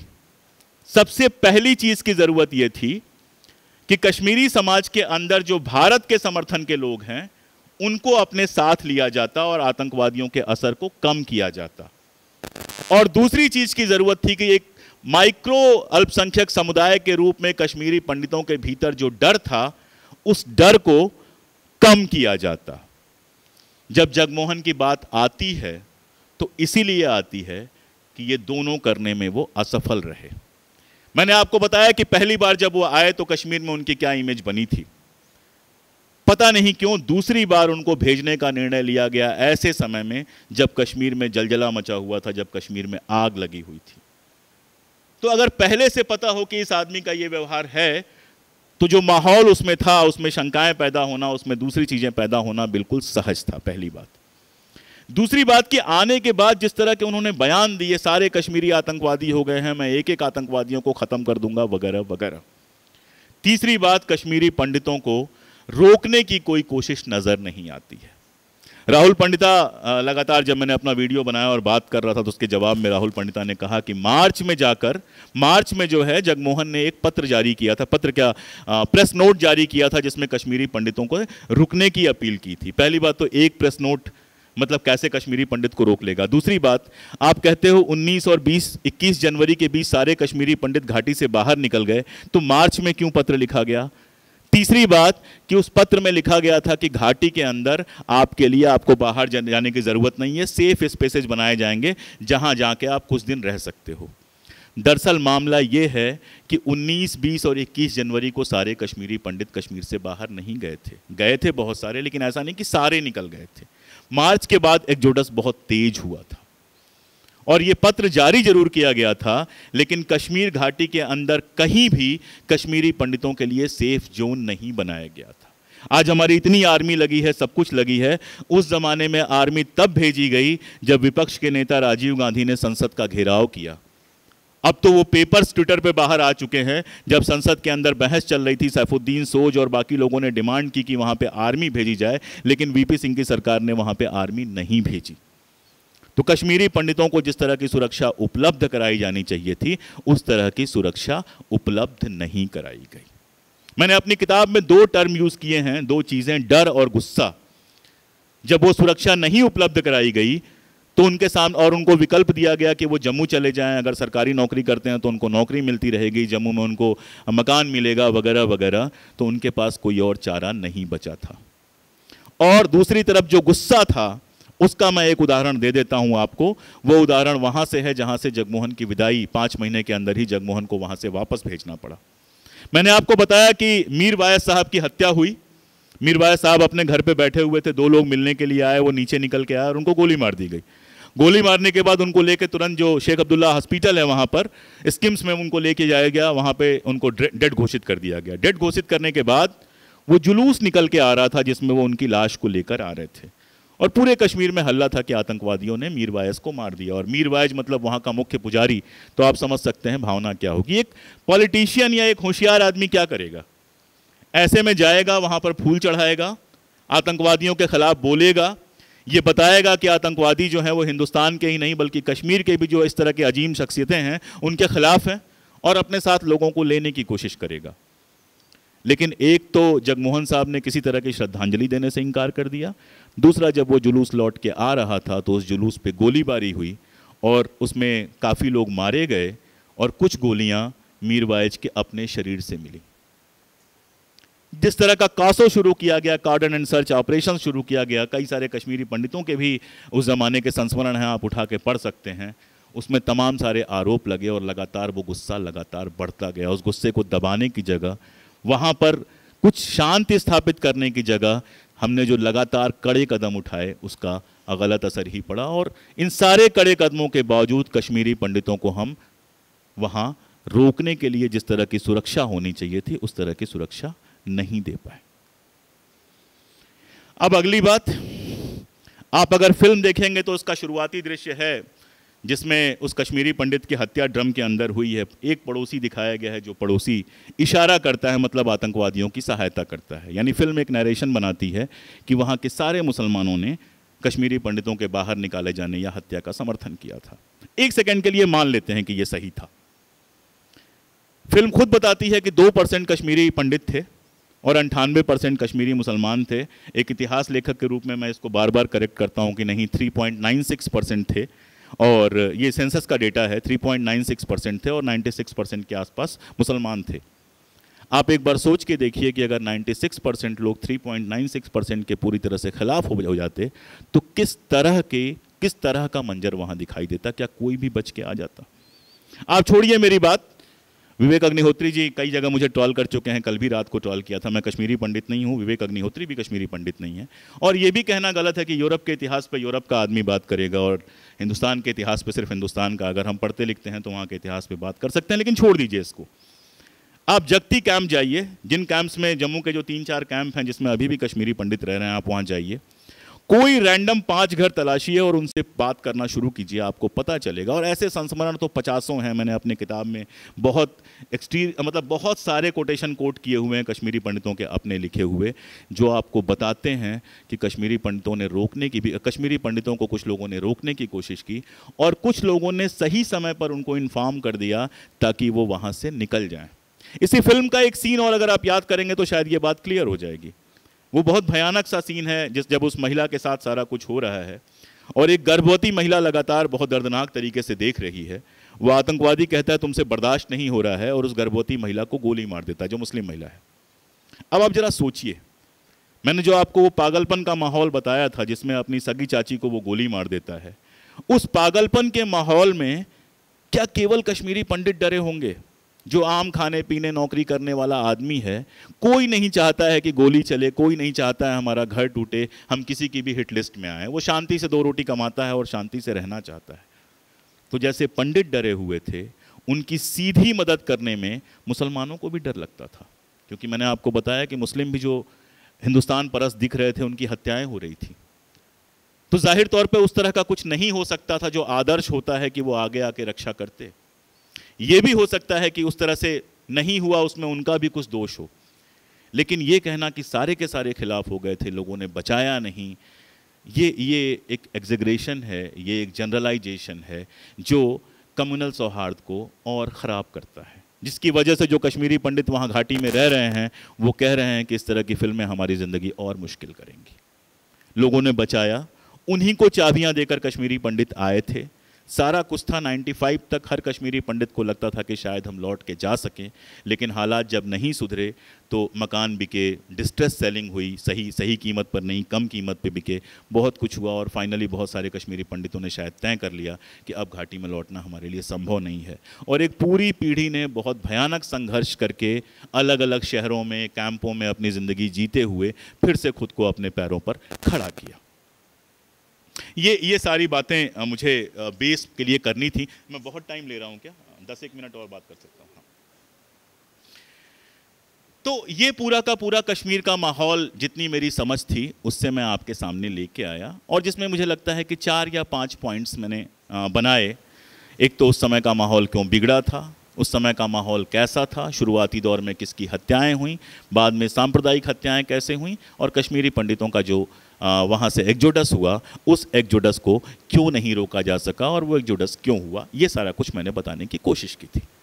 अब असली सवाल क्या है? अगर कश्मीरी पंडितों की पूरी बात आप देखें तो असली सवाल क्या है कि जो कश्मीरी पंडित लौट कर वापस जाना चाहते हैं उन्हें लौट कर वापस जाने की सुविधा मिले। लौट कर वापस जाना हमेशा अपना सारा सामान पैक करके चला जाना नहीं होता है। मैं दिल्ली में रहता हूं, मेरा घर है देवरिया में, मुझे मालूम है कि मैं कभी लौट के नहीं आऊँगा। मेरी बेटी विदेश पढ़ने जा रही है तो वो शायद दिल्ली में भी लौट के नहीं आए, लेकिन मुझे ये एहसास 24 घंटे रहता है कि दुनिया के सारे दरवाजे जब बंद हो जाएंगे मेरे लिए, तो मेरे पिता का बनवाया हुआ या मेरे दादा का बनवाया हुआ एक घर है जिसका एक कोना मेरे लिए हमेशा आरक्षित रहेगा। मैं कभी भी जा सकता हूं, जहां मुझे 2 रोटी शुरू में मिल जाएगी और छत मिल जाएगी। अपना होने का, बिलोंगिंग का जो मामला होता है, अभी बलिया के आप मिले तो भोजपुरी में बात जो शुरू होती है, और जिस तरह से उन्होंने पूछा और मैंने बताया, जिस गांव गए, मुझे 7-8 साल हो गए, मैंने बताया कि फलां जगह मेरा गांव है, फलां जगह मेरा घर है। मेरा होने का जो होता है, जो कल हम लोग बात कर रहे थे कि जब आप मराठी होते हैं और दिल्ली में जाते हैं तो आप कुछ नहीं रह जाते हैं, सिर्फ मराठी हो जाते हैं। कोई मराठी बोलता हुआ आदमी मिलता है तो आपको लगता है ये अपना मानुस है। तो ये जो मेरा होना होता है, इसमें बहुत मैं गंभीर बातें कर रहा हूँ। एक हल्का किस्सा भी आपको बताऊँ। जयपुर में एक आयोजन था और उसमें मुझसे कहा गया कि कश्मीर पर एक सेशन करो, तो मैंने कश्मीर से ही, घाटी से 2 लोगों को बुलवाया था। एक कश्मीरी पंडित को बुलवाया था, एक कश्मीरी मुसलमान को बुलवाया था। तो कार्यक्रम शुरू होने से पहले बाहर हम लोग चाय पी रहे थे। 5 मिनट लगा कि वो दोनों कश्मीरी में आपस में बात करने लगे, और मैंने कहा कि तुम लोग वहाँ इतना लड़ते हो और यहाँ तुम लोगों ने मुझे किनारे कर दिया और साथ में बात करने लगे। तो वो जो अपना होने की फीलिंग होती है, अपनी भाषा, अपना इलाका, ये हम दे सकते हैं। जब लौटने की बात होती है कश्मीरी पंडितों की, तो बहुत लोग, भाजपा की एक मिनिस्टर ने भी लास्ट टाइम कहा था, आप लोगों को याद होगा, कि कश्मीरी पंडित लौटना नहीं चाहते हैं। ये ठीक बात है। अगर कोई कश्मीरी पंडित पुणे में आके रह गया है 32 साल, उसका बच्चा यहाँ यूनिवर्सिटी में पढ़ता है, उसने घर बना लिया है, बिजनेस जमा लिया है, तो वो सब कुछ बेच के घाटी में गोलियां झेलने के लिए नहीं जाएगा, या घाटी में अगर उसके पास रोजगार नहीं है तो वो लौट के नहीं जाएगा। लेकिन एक जो सेंस ऑफ बिलोंगिंग है वो तो आप दे सकते हैं कि वहाँ पर वो अपने लिए, या तो उसके पुरखों का घर हो उसको ठीक ठाक करा सके, या अपना घर बना सके और गर्मी की छुट्टियों में या कभी कभार वहाँ जा सके, ये फील कर सके कि मेरा एक घर है, मेरे पुरखों का जो घर था या जो मेरे पुरखों का इलाका था वहाँ मेरा एक घर है। और जगती और बाकी कैंप्स में जो कश्मीरी पंडित रह रहे हैं, जो गरीब कश्मीरी पंडित हैं, जो अभी तक अपना घर नहीं बना पाए या कैरियर नहीं सेट कर पाए, वो तो सच में कश्मीर लौटना चाहते हैं। वो तो बिल्कुल चाहते हैं कि कैसे भी थोड़ा माहौल अच्छा हो, कश्मीर वो लौट कर जाएं। उनके लिए हम क्या कर सकते हैं? कश्मीरी पंडितों की जिस 2 तरह की वापसी की मैंने बात की, वो कब संभव हो सकती है?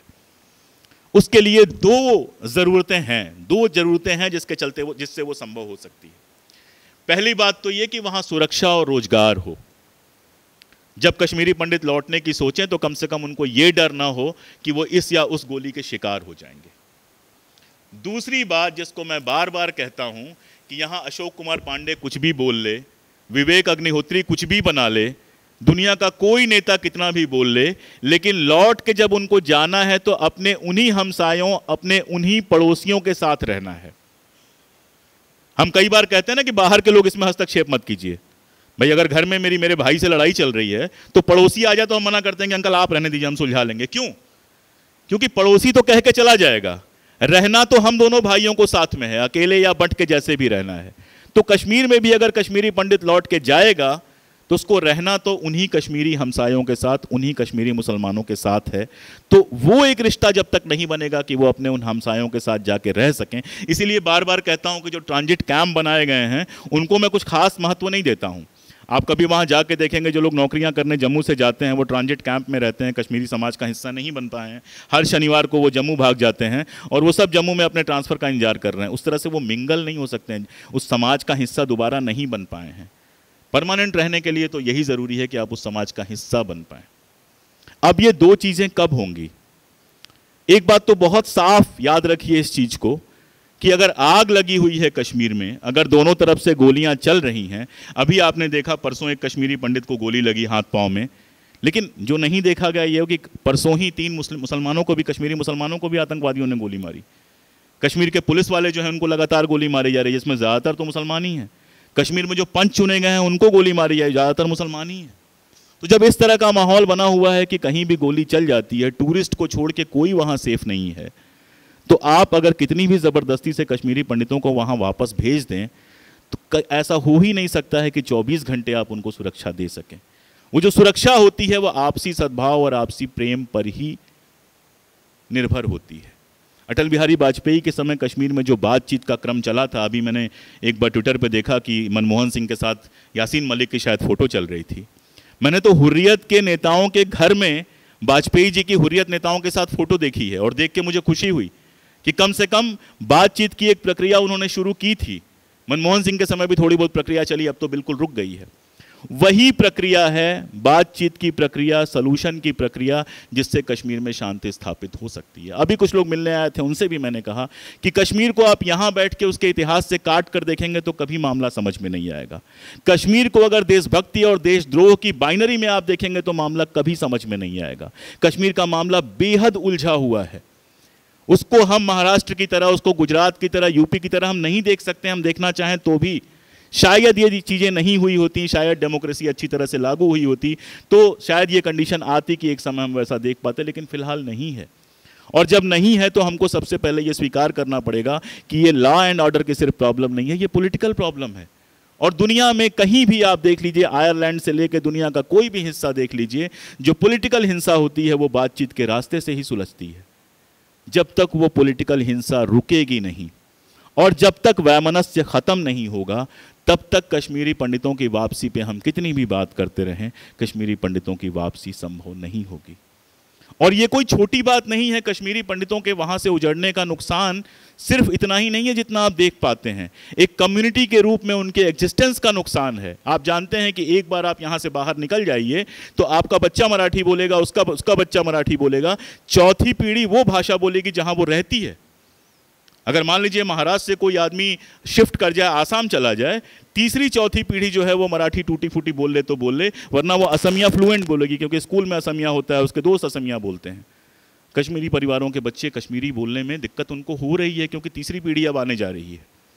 जो कश्मीर में कश्मीरी पंडित रहते हैं वो कहते हैं शादी ब्याह में हमें दिक्कत होती है, रिश्तेदारी नहीं है। आप शादी ब्याह करो और कोई रिश्तेदार नहीं आए, लड़कियां नहीं मिलती हैं शादी के लिए, क्योंकि जो लोग बाहर चले गए हैं वो अपनी लड़कियां फिर से कश्मीर नहीं भेजना चाहते हैं। तो कश्मीरी पंडितों की जो समस्या है वो बहुत सारे स्तरों पे है और इन सब के सुलझने का तरीका एक ही हो सकता था कि कश्मीरी पंडितों के वापसी की कोशिश की जाती। और उस वापसी के लिए मैंने बताया कि कश्मीर में शांति जरूरी है, सहकार जरूरी है। दुर्भाग्य से अब मैं शिकारा की बात करता हूँ। शिकारा कोई बहुत अच्छी फिल्म मुझे नहीं लगी थी फिल्म के लिहाज से, लेकिन शिकारा का अंत अगर आपको याद हो तो कश्मीरी पंडित जो उसका हीरो है वो लौट कर अपने गांव जाता है, एक पॉजिटिव अंत के रूप में जाता है। फिल्म हुई, कविता हुई, कहानी हुई, उपन्यास हुआ, इन सब का एक मोरल, एक नैतिक जिम्मेदारी होती है समाज को जोड़ने की।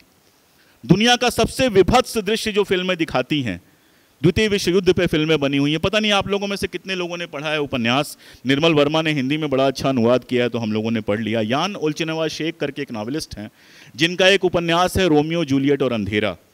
हिटलर के समय की कहानी है जिसमें एक यहूदी लड़की भागते हुए आती है और एक क्रिश्चियन लड़का उसको शरण देता है। उस शरण के दौरान ही उनमें प्रेम हो जाता है और बाकी सारी चीज़ें बाद में यहूदी लड़की जो है वो हिटलर के सैनिकों के हाथ पड़ जाती है और मारी जाती है। तो दुनिया का सबसे विभत्सम दृश्य यानी नाजी क्रूरता और उसके बीच में वो प्रेम को पलता हुआ दिखाता है और एक तरीके से ये कहता है कि प्रेम ही इस नफरत से हमको बाहर निकालेगा और दुनिया सुंदर बनाएगा। मैं चूंकि साहित्य का आदमी हूं तो मैं शुरुआत वहां से की थी, तो मैं 20 ऐसे उपन्यासों का जिक्र कर सकता हूं जो द्वितीय विश्व युद्ध। आप तमस को देखिए, विभाजन की त्रासदी पे लिखा गया भीष्म साहनी का उपन्यास है, लेकिन उस उपन्यास को पढ़ने के बाद आपको किसी से नफरत नहीं होती है। आपको नफरत होती है तो सांप्रदायिक दंगों से नफरत हो जाती है। आपके समझ में यह आता है कि जब सांप्रदायिक दंगे होते हैं तो हिंदू का भी नुकसान होता है, सिख का भी नुकसान होता है, इंसानियत का नुकसान होता है और बरसों बरस लग जाते हैं उनको भरने के लिए। ऐसी तमाम फिल्मों पे आप बात कर सकते हैं जो विभीषिकाओं पे बनी हुई हैं, लेकिन वो प्रेम का संदेश देती हैं। कला का उद्देश्य होता है सृजन, कला का उद्देश्य होता है शुभ का सृजन। कला शुभ को सर्जित करती है। अगर कला अशुभ को सर्जित कर रही है तो वो कला नहीं है, वो कला का दुरुपयोग है। मैं ये नहीं कह रहा हूं कि इस फिल्म में दिखाया गया सब कुछ गलत है। मैंने खुद जितनी बातें की आपके समझ में आया होगा कि वो सारी चीज़ें, अगर आप, बहुत लोग कहते हैं पहली बार हमने सुना, मुझे आश्चर्य होता है कि ये सब तो हम इतने बरसों से लिख रहे हैं। तो वो सारा कुछ हुआ, लेकिन रास्ता किधर जा रहा है? कल हत्या हुई थी इसलिए आज हत्या करके उसका हम बदला लेंगे तो हत्या का चक्र चलता रहेगा और किसी की समस्या नहीं सुलझने वाली है। कश्मीरी पंडित की समस्या नहीं सुलझने वाली है, कश्मीरी मुसलमान की समस्या नहीं सुलझने वाली है। मेरी इस फिल्म से दिक्कत यही है कि ये फिल्म जो है शुभ की जगह अशुभ का सर्जन करती है।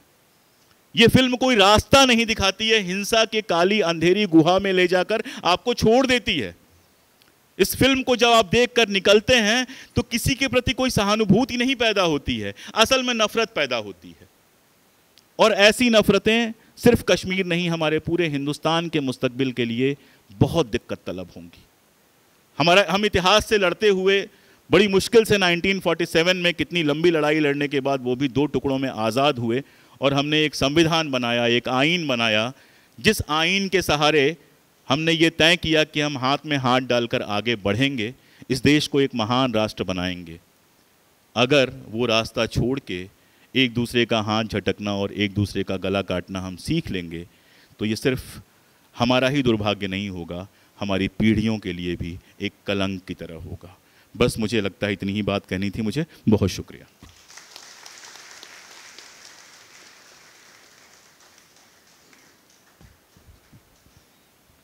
धन्यवाद अशोक कुमार जी। काश्मीरच्या संपूर्ण प्रक्रियेचा आपण जो आढावा घेतला, सर्व राजकीय संदर्भ सांगितले आणि या फिल्मच्या दृष्टिकोनातनं सगळ्या गोष्टी ज्या आपण उलगडून दाखवल्या त्या सगळ्यांसाठी खूप महत्त्वाच्या आहेत। ही चर्चा या निमित्ताने जी सुरू झालेली आहे आणि ज्या संविधानाचा आपण उल्लेख केला, ज्या हिंदू मुस्लिम ऐक्याचा आपण उल्लेख केला, तेच कार्य आपल्याला याच्यापुढे घेऊन जायचं आहे। या सभेचा अध्यक्षीय समारोप करण्याची विनंती मी युवक क्रांती दलाचे अध्यक्ष डॉक्टर कुमार सप्तर्षी यांना करतो।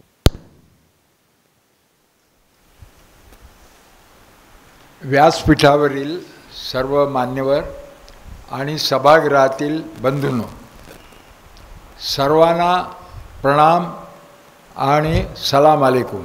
सध्या रमजान चालू आहेत आणि जय भीम। मित्रांनो, ह्या फिल्मवरनं एवढं वादळ उठलं आहे का की ती पाहावीच अशी फिल्म आहे का? तर असं नाही आहे। तुम्ही तुमचा पॉलिटिकल एजेंडा आहे की मुसलमानाची घृणा केली पाहिजे। मुसलमान हा माणूस नाही, आपण माणसं आहोत, मुसलमान सैतान आहे, हे दाखवण्याची ही प्रचारक फिल्म आहे। एक प्रश्न पडतो की सेन्सॉर बोर्ड याकरता आहे की हिंसेचं बिभत्स दर्शन होऊ नये। सगळ्यांचं बंधन असतं किती हिंसा दाखवायची, किती गडद दाखवायची। हिंसा नाहीतर फक्त एक सिम्बॉलिक दाखवा वगैरे असं निर्देश करणारी, पण ह्या याच्यामध्ये हिंसा दाखवली। मी पाहिलेलं नाही तरी जे रिपोर्ट आहे, आणि त्याच्यामुळे तुम्ही बाहेर पडल्यानंतर तुमच्या मेंदूवर आघात होऊन आता मुसलमान दिसला की त्याच्यावर हल्ला करायला हरकत नाही, किंवा कोणी हल्ला केला तर योग्य काम करतोय असं म्हणाला, अशी आपली नीतिमत्ता बदलते। साधारणतः समवंशीय प्राणी एकमेकावर आघात करत नाहीत, आक्रमण करत नाही। कुठलेही निसर्गातले वाघ वाघाला खात नाही, साप सापाला चावत नाही, ह्या ढोबळ अर्थाने। पण माणूस असं का वागतो? तर त्याचा मेंदू आणि त्याला मन आहे, तर त्या मनावर आघात करणारी ही फिल्म आहे। आणि मग त्यांनी सांगितल्याप्रमाणे त्याच्यातून सत्यम शिवम सुंदरम निघत नाही। तू नफरत कर, तू प्रेम करू नको कोणावर, हा तर हिंसेचा बेस आहे ना। अहिंसेचं दुसरं नाव प्रेम आहे, तर तू घृणा करत राहा कोणाची तरी। याने आपलं म्हणजे जे कोणाला हिंदू स्वतःला मानून नवहिंदू, जागृत हिंदू, नवजागरण हिंदू असं काय काय मानतो आपण, तर त्याचा अर्थ आपलं जीवन घृणेनं भरलं पाहिजे। याच्यात मुसलमानांचं किती नुकसान होतं हा भाग वेगळा, पण आपलं किती नुकसान होतं. बसल्या जागी तकलीफ ना, सारखं द्वेष करायचा, सारखं नफरत करायची, हा माणसाचा मूळ स्वभाव नाही आहे. म्हणून त्या फिल्मचं एक गंमत वाटते. आणि त्या फिल्मने आता असं केलं आहे की ती फिल्म तुम्ही मानात. केजरीवाल म्हणाले की त्याच्यामध्ये अर्ध सत्य आणि अर्ध झूट आहे, तर केजरीवालला मारायला निघाले मुख्यमंत्र्याला. म्हणजे आपल्या देशामध्ये कोण असुरक्षित आहे? फक्त पंडित असुरक्षित आहेत. भाजपच्या विरोधी असलेला प्रत्येक माणूस असुरक्षित आहे. हे ह्या फिल्मी साधायचं आहे का की कोण भाजपचे आणि कोण भाजपचे नाहीत? कारण पंतप्रधान त्याचं कौतुक करतात. म्हणजे मी असं पाहिलंच नाही की कुठल्या सिनेमाचं मार्केटिंग मॅनेजर हा पंतप्रधान असतो देशाचा, मार्केटिंग मॅनेजर. आणि आता त्याच्यातूनच झालं की बघा आमचे अंध भक्त इतके आहेत की धंदा किती झाला 300 कोटीचा. म्हणजे यांना मदतही करायचं नाही. म्हणजे तो प्रोजेक्ट अंतर्गतरित्या व्हायबल आहे. हे मार्केटिंगचं तत्त्व आहे ना की अशी फिल्म काढा. पर याला काही सेन्सॉर बोर्ड वगैरे काहीच भानगड नाही, कारण पंतप्रधानांनीच काढलेला सिनेमा आहे. म्हणजे ते असं ना निर्मिक कोण वगैरे, तर ते आहेत निर्माता. मध्य प्रदेश सांगितलं की सरकारी नोकऱ्यांनी ही फिल्म पाहिजे असेल तर त्याविषयी संपूर्ण सुट्टी घ्यायची. फिल्म 3 तासाची असली तरी तुम्हाला पगारी सुट्टी द्यायची. सगळ्या BJP राज्यामध्ये त्याचा कर माफ झाला. आणि तुम्ही कर करत नाही म्हणजे तुम्ही कर माफ करत नसेल, आता महाराष्ट्र सरकार नाही केलं तर महाराष्ट्र सरकार हिंदू विरोधी आहे. हे कुठले लॉजिक आहेत? तर आपल्या मेंदूचा त्याला काय रेंदा करून टाकायचा, चेंदा मेंदा. म्हणजे तर्क बिर्क तुमच्यात राहिलं काय नाही असं या फिल्मचं आहे. आता जर तुम्हाला अन्याय झाली त्याच्याविरुद्ध आवाज काढायचा तर हरकत नाही. पण मग गुजरातमध्ये जे दंगे झाले तिथं जे भयंकर चित्र दिसलं, एकमेकांना फोन करत होते. अहो काय घरी बसला, म्हणजे साधी पापभिरू फॅमिली असेल हिंदूची तर फोन करण्याची यंत्रणा केली होती त्यांनी. फार पद्धतशीर झाले होते ते दंगे. अहो घरी काय बसला आहेत, तिकडं दुकानं लुटायची चाललेली आहेत, चला चला. आणि तुम्ही घाबरायचं काही कारण नाही हो, बाहेर पोलीसच आहेत. म्हणजे आमचे नातेवाईक, माझी बायको गुजराती आहे म्हणून गुजरातचं माहिती आहे अगदी. तर असं करून फॅमिली दंग्यामध्ये हिंदू फॅमिली अशी जाईल का? तिथं पोलीस बसले, या साहेब किती उशीर केला, इथं दुकान लुटून आता काय पावभरच राहिले. तर बघा काय बाप म्हणतोय मुलाला आपले आपले सगळे जोडे घ्या, बायकोला म्हणतोय चपला घ्या, ती घेते, बाप घेतो, मुलगा आणतो आपल्या पायातलं एक बूट. घडलेल्या घटना. आणि बाप म्हणतो अरे अक्कल आहे की नाही, तुझा तो चुलत भाऊ, तुझा तो मावस भाऊ, तुझा तो धाकटा भाऊ, इतकी लूट कमी करतोस फक्त स्वतःपुरता स्वार्थी लेकाचा. आणि त्या मुलाला वाटतं हा बापाला झालं काय, हा बाप मला शिकवतोय असं त्याचं चित्र आहे. मुसलमानांचे दुकानं, तो जो मेन रोड म्हणून आहे तिथली सगळी 3-3 मजल्याची लुटली. पण पोलिसांच्या पाऱ्यात, पोलिसांच्या डायरेक्शन खाली. आपल्याला देशात हे करायचं का, ह्या लुटालुटीचा देश असं करायचं आहे का, हे एकदा ठरलं पाहिजे. आणि म्हणून मग योगी म्हणता 80% आणि 20%. मुसलमानांची संख्या 20% आहे आणि हिंदूंची 80%. म्हणजे त्यांना हे करत करत असं करायचं की सज्जन हिंदू शिल्लकच ठेवायचा नाही. प्रत्येक हिंदू हा अंध हिंदू असला पाहिजे आणि तो अंधभक्तीनं 80% मतदान भाजपला करणारा पाहिजे. याकरता हा चाललाय का खटाटो, असा प्रश्न आहे. आणि मग हिंदूंच्या पुढे प्रश्न आहे. मुस्लिमचं काय म्हणतात, ते रोजच ठोकतात. आज काय, आज मुस्कडीत मारले, आज काय पाठीत लात मारले, आज काय बुक्की मारली. म्हणून त्यांना वाटेनसं झालं आहे काही. याच्यात तुम्ही बघा काश्मीर फिल्मनंतर मुस्लिम चिडलेले नाहीत कुठं, मुस्लिमांनी मोर्चे नाही काढले त्यांच्याबद्दल. प्रश्न हिंदूंचा आहे की हिंदूंना त्यांच्यातली सज्जनता गमवायची आहे का, त्यांच्यातला माणसातला सद्भाव गमवायचा आहे का. आणि एक सैतानी पद्धतीचाच हिंदू, आणि तोही 80 ते 80% म्हणजे जातपात सोडून झाला पाहिजे. मुळात जातपात हेच आपपर भाव करणार आहे आपलं. तो माझा नाही, तो आपला नाही, हे जे आपपर वी अँड दे असे जे डिव्हिजन करायचे तीच पुढे धर्माच्या नावावर केलेले. पण त्याला शिकवण घरातच जातीमुळे आपपर भाव आहे. खरं तर जात मोडायला पाहिजे. आणि याच्यामध्ये हिंदुस्थानची विभागणीची मोजणी आहे. किती शो हाऊसफुल झाले, किती लोकांनी हा सिनेमा पाहिला आणि किती लोकांनी पाहिला नाही. भारताचं सुदैव आहे की अजून 100% भारतीयांनी हा सिनेमा पाहिला नाही. मला पाहायचा होता, पण मी याकरता पाहिलं नाही की त्यांच्या नोंदणीमध्ये एक आणखीन वाढेल ना. ते मतदान वाढल्यासारखंच आहे. हे मतदानच घेणे आहे. आणि दुसरं एक काही चांगले आणि काही वाईटही गोष्टी असतात. काश्मीर आपल्या डोक्यात आला, काश्मीरचा काहीतरी प्रश्न आहे. नाहीतर आपल्या मनामध्ये काश्मीर कुठला एक दूरचा भाग, टुरिस्ट म्हणून जाण्याचा भाग किंवा सिनेमात बघण्याचा भाग, पण काश्मीर आपल्या जवळ आला, हे त्याच्यातलं बरं झालं. पण तो काश्मीर जर असाच काहीतरी विचित्र असेल तर आणखीन दूर जाईल ना.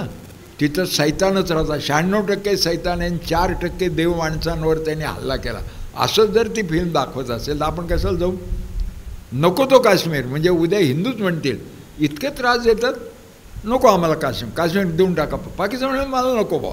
अरे घेऊन टाक ना, सैतानांचाच देश आहे. हा संस्कार होतो ना त्याच्यावर. म्हणे आपल्या मनातून काश्मीर देऊन टाकावा असा एक राष्ट्रद्रोही विचार आपल्या मनात येण्याची शक्यता आहे या फिल्ममध्ये. आणि दुःख असतं माणसाचं, पण दुःख किती बोलावं? पायाला नखुरडं झालं तर करावं का? धो छाती पिटावी, मला नखुरडं झालं, मला नखुरडं झालं, हा प्रश्न आहे की नाही? तर माझा जन्म नावाचा अपघात ब्राह्मण घरात झाला, पण भारतीय म्हणून मला ब्राह्मणांकडे बघता येतं. म्हणजे ब्राह्मणांनी रागवू नये, पण त्यांना स्वतःकडे बघता येत नाही आणि मला त्यांच्याकडे बघता येतं, एवढंच आहे. मी सारखं सांगत आलो आहे की आपल्या पूर्वजांनी खोट्या पोत्या लिहिल्या, त्यामुळे आपल्या पूर्वजांनी काय लिहिलं? अरे इतरांनी लिहू वाचूच दिलं नाही ना तुम्ही. मग जे काय लिहिलं आहे, जे जुनं आहे, जे लिहिलं ते तुम्हीच लिहिलं.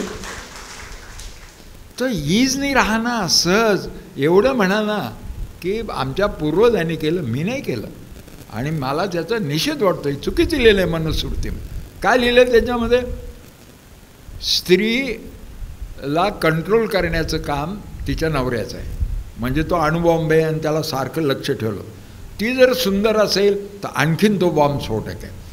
ती जर त्याच्यातून मेकअप करत असेल तर भलतीच स्फोटक आहे. म्हणून तितका कंट्रोल वाढवला पाहिजे. मनुस्मृती संस्कृतमध्ये लिहिलं. कोणाला येत होतं संस्कृत? ब्राह्मणांशिवाय. आणि मग पुढे म्हणलं तरी नवऱ्याला ती कंट्रोल झाली नाही, ती मेकअपच करत असेल रोज, तर तिला रस्त्यावर आणावे आणि गावातल्या कुत्र्यांकडून खाववावे. संस्कृतमध्ये. मग म्हणा ना ते आमच्या पूर्वजांनी चुकीचं लिहिलं. संपलन विषय. त्या पूर्वजांचं ओझं घेऊन वागला तर तुम्ही ब्राह्मण आहात, नाही तर तुम्ही भारतीयच आहात. मी आत्ता भारतात जन्मलो आहे, माझ्या याच्यात राज्यघटना आहे, मला भारतीय म्हणून जन्मायची सोय आहे. पूर्वी नव्हतीच ना. कोणाला कुठल्या ना कुठल्या जातीच्या कारखान्यातच जन्मावं लागायचं. पण आता आहे ना एक भारतीय म्हणून चॉईस. तर असा प्रश्न आहे. म्हणून तेव्हा एकदा मी प्रामाणिकपणे म्हणालो होतो, राग येतो आत्ताही येऊ शकतो, पण मी म्हणलं होतं किती छान आहे, ब्राह्मणांना आपलं छोटंसं दुःख मोठं करून सांगतायत. आणि आम्ही मूक माणसं बसली एवढे दुःखी, तरी त्यांना काही वाचाच नाही, त्यांचं साहित्य नाही, त्यांच्याकडे शब्द नाहीत. आणि ते म्हणतात इतक्या 7 पिढ्या आम्ही सहन केलं आहे, तर आता आम्ही का नाही सहन करायचं? त्यांचा उलटाच प्रश्न. म्हणजे 7 पिढ्या आम्ही राज्य केलं आहे, मग आम्हीच का नाही राज्य करायचं? हा जसा प्रश्न असतो, तर 7 पिढ्या आम्ही गुलाम आहे, तर आता काय हरकत आहे एवढं तक्रार कशाला करायची? असेच लोक. शब्द नाही, काय नाही.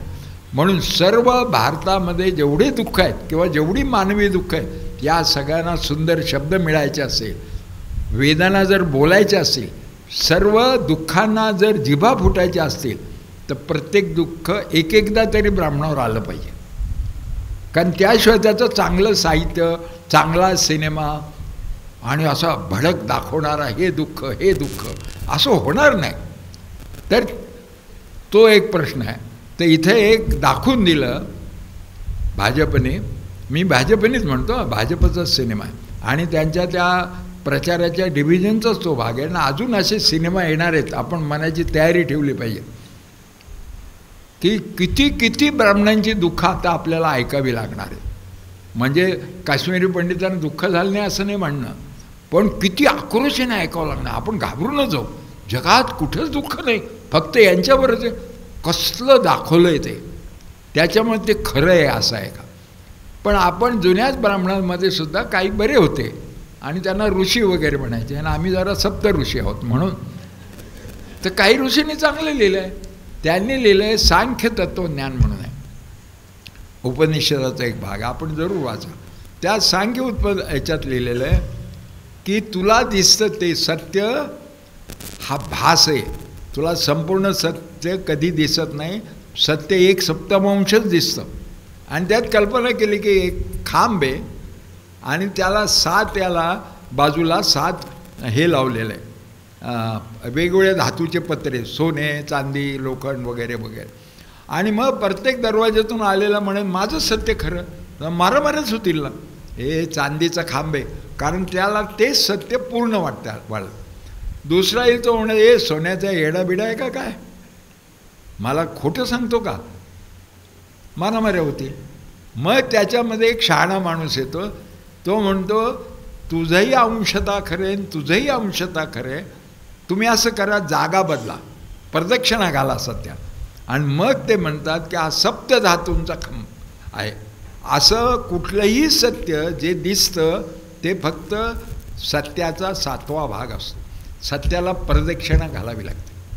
म्हणून आज काश्मीर फाईलला त्याच्या डायगोनली अपोजिट जे ज्याला दिसतं आहे त्या आम्ही पांडेजींना बोलवलं आणि आपण सत्याला प्रदक्षिणा घालण्याचा प्रयत्न करतो आहे. अजूनही काही असेल हरकत नाही ना, पण काश्मीर फाईल्स म्हणजे अंतिम सत्य. आता याच्या पुढे काय, इतकं रडून दाखवलं आहे, इतका अंधार दाखवला आहे, एवढी हिंसा, आता याच्या पुढे काय असूच शकत नाही सत्य, असं कृपया आपण समजायचं कारण नाही. कारण आपण प्राचीन भारतीय लोक आहोत आणि जगामधला सगळ्यात जास्त टिकलेला समाज भारतीय आहे. अमेरिका एक 400-500 वर्षाचा आहे, त्यामध्ये आत्ता काय काढतील तर पुढच्या पिढीत राहणार नाही.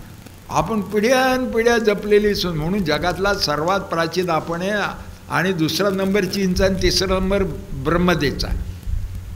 म्हणून आपण इतके लेचे पेचे नाहीत.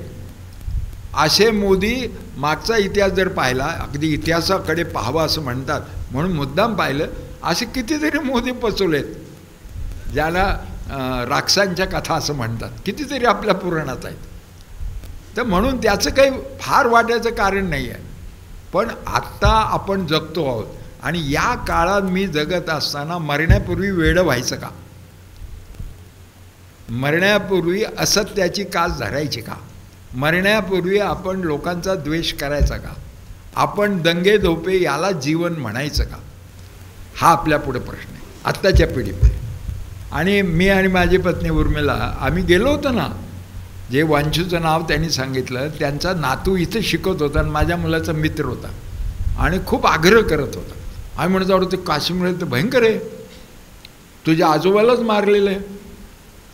तर म्हणे तुम्ही येऊन पाहा ना. म्हणून आम्ही तिथे 3 आठवडे राहून पाहून आलो ना सगळं. म्हणजे हे काय ऐकू आणि पुस्तक नाही. त्याच्या मुस्लिम काही त्याच्या मित्राच्याकडे आम्ही गेलो, आम्ही तर आम्हाला निर्णया ठिकाणी घेत होता. तेही म्हणत होते की आतंकी नालायक आहेत. अहो म्हणे एकेची दारावर थाप आली आणि म्हणे आम्हाला जेवायचं. केलं, जेवण दिलं, पण त्यांचं लक्ष मुलीकडे आमच्या घरातलं. कोण म्हणतोय मुसलमान अतिरेक्याविरुद्ध मुसलमानच बोलते, ही पाहिलं ना आम्ही. आणि यांच्या घरात तर आम्ही राहिलोच होतो ना, मुक्काम तिथंच होता. तर त्यांनी सांगितलंच आहे पांडेजीने, ते म्हणायचे आमचे वडील पंडितांना शिव्या देत होते, बाबांनो सोडून जाऊ नका, काश्मीर संपला. कारण पंडित आणि मुसलमान यांचे सांस्कृतिक अशी वीण आहे. म्हणजे आपल्याकडं पैठणी जशी हळूहळू हळू विणली जाते ना, इकडून टाकलं आणि तिकडून आली पैठणी, असं होत नाही, ती विणावी लागते. तर तशी काश्मीरीत विणलेली आहे. पंडितांशिवाय मुसलमान काश्मीरी मानणारा मुसलमान होतच नाही. काश्मीरचा मुसलमान आपल्या इकडच्या बाकीच्या मुसलमानपेक्षा वेगळा आहे. तिथं एक नूर म्हणून आहेत त्या पीर वगैरे, त्याला नूर म्हणतात, पण बाकीच्याकडे नुरुद्दीन ऋषी म्हणतात. एक नुरुद्दीन म्हणतात आणि एक ऋषी म्हणतात, नंद ऋषी म्हणतात. असं प्रत्येक गोष्टीला दोन शब्द आहेत. शंकराचार्यांचं तिथं मठ आहे. जर पंडितांवरच राग आहे तर पहिला राग शंकराचार्यांचं मंदिर नष्ट करायला पाहिजे तिथे. तसं नाही. हुरेच्या प्रमुखांना आम्ही भेटलो तर त्याने आमचा वांशिव त्याला जवळ बोलवला आणि आम्हाला दाखवला, दोघांचे हात असे केले, आमची कातडी आहे, आम्ही पंडितच. हे जे सगळे मुस्लिम आहेत, ही वीण कशी विणली गेली तर पंडितांचंच धर्मांतर झालेलं आहे. आणि ते म्हणले आम्ही पंडित लोक एक वेगळे असतो, कधी विसरत नाही, आमचं जबरदस्ती झालेलं म्हणून आम्ही विसरत नाही. आणि त्यांनी मला सांगितलं हुरेच्या लोकांनी की आम्ही इतके हुशार जमात आहोत की देशातल्या सर्व ब्राह्मणांपेक्षा काश्मीरी ब्राह्मण आणखीन एक गुंजभर तरी जास्त विद्वान आहे. म्हणलं कसं काय हो तुम्ही असं म्हणता, इतका अभिमान कसा, म्हणजे असावा पण स्वाभिमान असा म्हणा भलताच गर्व आहे. ते म्हणले नाही नाही पुरावा घ्या.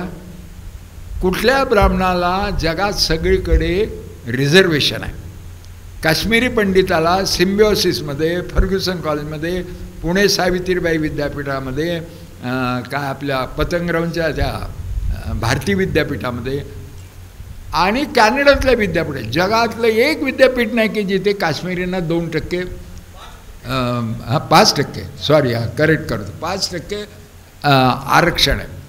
तर ते म्हणे मग सांगा बरं मराठी ब्राह्मणांना कुठे, कॅनडात आहे, ऑस्ट्रेलियात आहे, अमेरिकेत आहे. म्हणलं नाही बुवा, म्हणजे ऐकूच नाही. तर ते म्हणले मग काश्मीरी ब्राह्मणच मराठी ब्राह्मणापेक्षा हुशार आहे, तर आम्हीच घ्या, कोणाचंही घ्या. हा भाषिक गट एकूणच काश्मीरी हिंदू आणि मुस्लिम एकमेकात असे गुंतलेले. म्हणजे पंडित नाही तर ते सांगत होते हुरियतवाले म्हणजे व्हायलन्स वगैरे म्हटलं जातं, तर ते सांगत होते पंडित नाही तर काश्मीरीत नाही, काश्मीरीची मजाच नाही, दोन्ही पाहिजे. आता हेच काश्मीरी बाहेर जर 30 वर्षे राहिले आणि परत त्यांना न्यायचं झालं तर त्यांची पोरं जातील का? कारण तिथे बर्फ असतो, 0च्या खाली तापमान असतं 3-4 महिने, ती बॉडी पण त्याला ॲडजस्ट व्हावी लागते ना. आता आपल्याकडे उन्हाळा पावसाळा हिवाळा याच्यातली जी तीव्रता असेल ती जर आपण अमेरिकेमध्ये राहिलो किंवा कॅनडात राहिलो तर आपल्या पोराबाळांना इकडं सहन नाही होणार. मग आपण सहन होणाऱ्या दिवशी ये बाबा तू वर्षभरात नको येऊ. तसंच आता त्या काश्मीरी पंडितांना जर न्यायचं झाले तर हे जे सांगतायत की तिथल्या शेजाऱ्यांना जर आहे, पुण्यातून संजय सोनवणे गेला, मी बाहेरचं लांबचे उदाहरणं सांगते, संजय सोनवणे गणपती बसवायला म्हणून घेऊन गेला काश्मीरच्या श्रीनगर राजधानीच्या मेन चौकात, ज्याला लाल चौक म्हणतात आणि जिथं बऱ्याच हत्या झाल्या, तिथं गणपती बसवायचा पुण्यातल्या लोकांचा कार्यक्रम. हा गेला जीव मुठीत धरून आणि गणपती बसवलं रे बसवला तिथे आणि आरती सुरू झाली, सुख करता दुखारता काय असं. पण बाप्पा बसवलाय म्हणल्याबरोबर सर्व चौकातले मुसलमान आले, अतिरेकी नाही आले, मुसलमान आले आणि बसवलं त्यांनी गणपती तिथे. इथून पुण्यातून नेली होती विमानातून मूर्ती. ह्याच्या सगळ्या गोष्टीकडे दुर्लक्ष करायला आपल्याला सांगायचं. म्हणजे आपला चष्मा नॉर्मल सगळ्या गोष्टी बघत असेल तरी त्याला नंबर द्यायचा. तुझा कॉम्प्लेक्स आहे, तुझा 7 नंबर आहे, तुला दुसरं काहीच दिसणार नाही, मी दाखवेल तेवढंच दिसेल, हे काश्मीर फाईल नाही केलं. तर याच्या आपण आपला मेंदू खराब करून घेण्याचा भाग म्हणून इतकं तर करू शकतो की ती फिल्म वाहून न जाता पाहू शकतो. आणि आपण वाहूनच जाणाऱ्या स्वभावाच्या होतं. काही काही मुलांना माहीत असतं ना, मला दिसली मुलगी की प्रेमच होतं म्हणतो, वाहूनच जातो, असं काही चॉईस नसतो. त्याने नाही पाहावा, नाही तर तो वाहून जाईल ना त्याच्यामध्ये. पण जो वाहून जात नाही त्याने पाहायला काही हरकत नाही. पण सगळ्या सत्याला प्रदक्षिणा घालण्याची तयारी ठेवावीच लागेल. भारतामध्ये आत्ताचा जो काळ आहे तो पूर्वी येऊन गेलेले काळ नाहीत असं नाही, येऊन गेलेले म्हणजे पोथ्या पुराणात लिहिलेले आहेत. आणि ते ब्राह्मणच लिहिणार होते म्हणून चांगलंही ब्राह्मणानेच लिहिलं आणि वाईटही ब्राह्मणानेच लिहिलं. ब्राह्मण तर चवळीमध्ये ब्राह्मण सगळं वाईटच लिहितं असेल, पण काही काही चांगले लिहून ठेवले ना, पण त्याने ब्राह्मणांची भाषा कळत नाही. तर दोन्ही आहे. आणि ब्राह्मण ऋषींनीच सांगितलं आहे की सत्याला प्रदक्षिणा घातल्याशिवाय तुला सत्याचे दर्शन होत नाही. आणि त्या दृष्टीनं पाहिलं तर आता पुढच्या येणाऱ्या सगळ्या ज्या काय फिल्म्स आहेत सगळ्या येणार आहेत आता, जिथं जिथं हिंदूवर अत्याचार झाले असं दाखवायचं आहे, असं आणखीन येतील. किंवा आणखीन काही आल्या फिल्म तर फ्लॉपही होतील. पहिल्या फिल्ममधून शिकले लोक पहिल्यांदा बेसावध होते म्हणून पाहिले, असंही होऊ शकेल. तर हे सगळं आपलं डोकं ताळ्यावर ठेवण्याचं काम आहे. तो चांगला गवंडी कोणता म्हणतात, जो सारखा ओळंबा लावतो. आणि काही गवंडी काय म्हणतात, ओळंबा काय करता, मी नजरेनं भिंत बांधतो. मग ती वेडी वाकडीच होते. सारखा ओळंबा लावून पाहायला पाहिजे. आपली सत्सद विवेक बुद्धी म्हणजे ओळंबा करेक्ट आहे का, गुरुत्वाकर्षणात बसतो का, नाही तर आपलंच काही खरं नाही. तर आपल्या स्वतःला बचाव करायचा. आणि यांचा डाव एवढाच आहे की 80% हिंदू समाज भारतातला बिघडवायचा. आत्तापर्यंत शाखेवर येणारे बिघडले संघाच्या, आणि थोडं आता भाजपचं राज्य वगैरे आले म्हणून काही काँग्रेसवाले बिघडलेलेच तिकडे गेले. बिघडलेला गेलाच नाही कोणी त्यांच्याकडे. तर असे थोडेफार एक 10-12% बिघडलेले अजून शिल्लक आहेत ना खूप हिंदू. तर सगळ्यांनी बिघडायचं काही कारण नाही आहे. आणि आपण आपला बचाव केला पाहिजे. पहिल्यांदा स्वतःचा बचाव जर केला दुर्बुद्धीपासून तर भारताचाही बचाव होईल. आज पांडेजींनी इथे भाषण देऊन दुसरी एक त्याच्या काही बाजू त्या सांगितल्या. आणि तिथले मुसलमानांनाही पंडितांची आस आहे, पंडितांनाही मुसलमानांची आस आहे. आम्ही ज्या घरात राहिलो होतो तिथे दिल्लीहून मुलगी आली होती त्यांच्या घरातली वांचूच्या. हां. आणि म्हणजे ते नंतर लगेच निघून गेली. तर म्हणले एवढं काय तू घाईनं आली. तर म्हणे मला दिल्लीत फ्लॅट घ्यायचा. आमच्या गुरुला विचारावं लागतं परंपरा. गुरु कोण, सुफी संत मुस्लिमांचे हिंदू गुरु, हिंदूंचे मुस्लिम गुरु. आणि मुस्लिम मुलाला जर पंडितांनी खीर खायला बोलवलं, खीर खाणं फार महत्त्वाचं, बोलवलं नाही तर त्यांचा अबोला होतो, भांडण होतं. आणि याने जर रमजानचा शिरखुर्मा खायला पंडितांना बोलवलं नाही तर त्यांच्या दुरा आहेत. म्हणजे हे शिरखुर्मा खातात, ते खीर खातात. श्रीनगरमध्ये तुम्ही गेल्यावर दर्शन घ्यायचं असेल, किती असेल तरी भारताचे कुठले लोक गेले तरी 3 दिवसामध्ये बसतात, 2-3 ह्याच्यात. तर गुरुद्वारा, मशीद आणि देवी डोंगरावर आहे. तर तुम्हाला गुरुद्वारातून मशिदीतून तिथं भजनं चालल्यात असं करतच त्या डोंगरावर जाता येतं. देवी म्हणते पहिल्यांदा तू गुरुद्वारा जा, मग मुस्लिमांच्याकडे जा आणि मग माझ्याकडे. कोणालाही एकाच वेळी दत्ताचे सारखं 3 रूपं त्याचं दर्शन घ्यावं लागतं. किती सुंदर कल्चर आहे. आजही आहे ती खलास बिलास नाही झालेली. तर लेट अस होप सो की आपण सगळे सत्सद्विवेक बुद्धीनं शाबूत राहू आणि आपली सत्सद्विवेक बुद्धी फ्रॅक्चर होणार नाही. आणि त्याचाच हा कार्यक्रम होता. ते काही प्रश्नांना उत्तर देणार आहेत. एक क्वेश्चन आया है मेरे पास. कोणाला विचार और क्वेश्चंस आ जाएं तो इकट्ठे ले लूँगा. भिजवा दीजिए प्लीज. बढ़ जाए कागज दे दीजिए. हाँ मी आता अध्यक्ष म्हणून एक सांगतो की प्रश्न म्हणजे प्रश्नच विचारा. बरेच लोक प्रश्नाच्या आडून प्रवचनच करतात, त्यांना काय सांगायचं. तसं करू नका, मी मध्ये थांबवीन. जम्मू कश्मीर जो है हम कहीं ना कहीं इतिहास को छोड़ दिए. आप इतिहास के जानकार हैं, मुझे ये बताइए कि जम्मू कश्मीर में आज जो समस्या है पंडितों का, ठीक है मानता हूँ, तो जम्मू कश्मीर महाराजा हरि सिंह के नाम से जाना है. महाराजा हरि सिंह के नाम से जानने के बाद कांग्रेस ने क्या गलती करी, शेख अब्दुल्ला के नाम से वहाँ पे छुट्टी होता है और महाराजा हरि सिंह के नाम से जम्मू कश्मीर मैं समझ गया जी।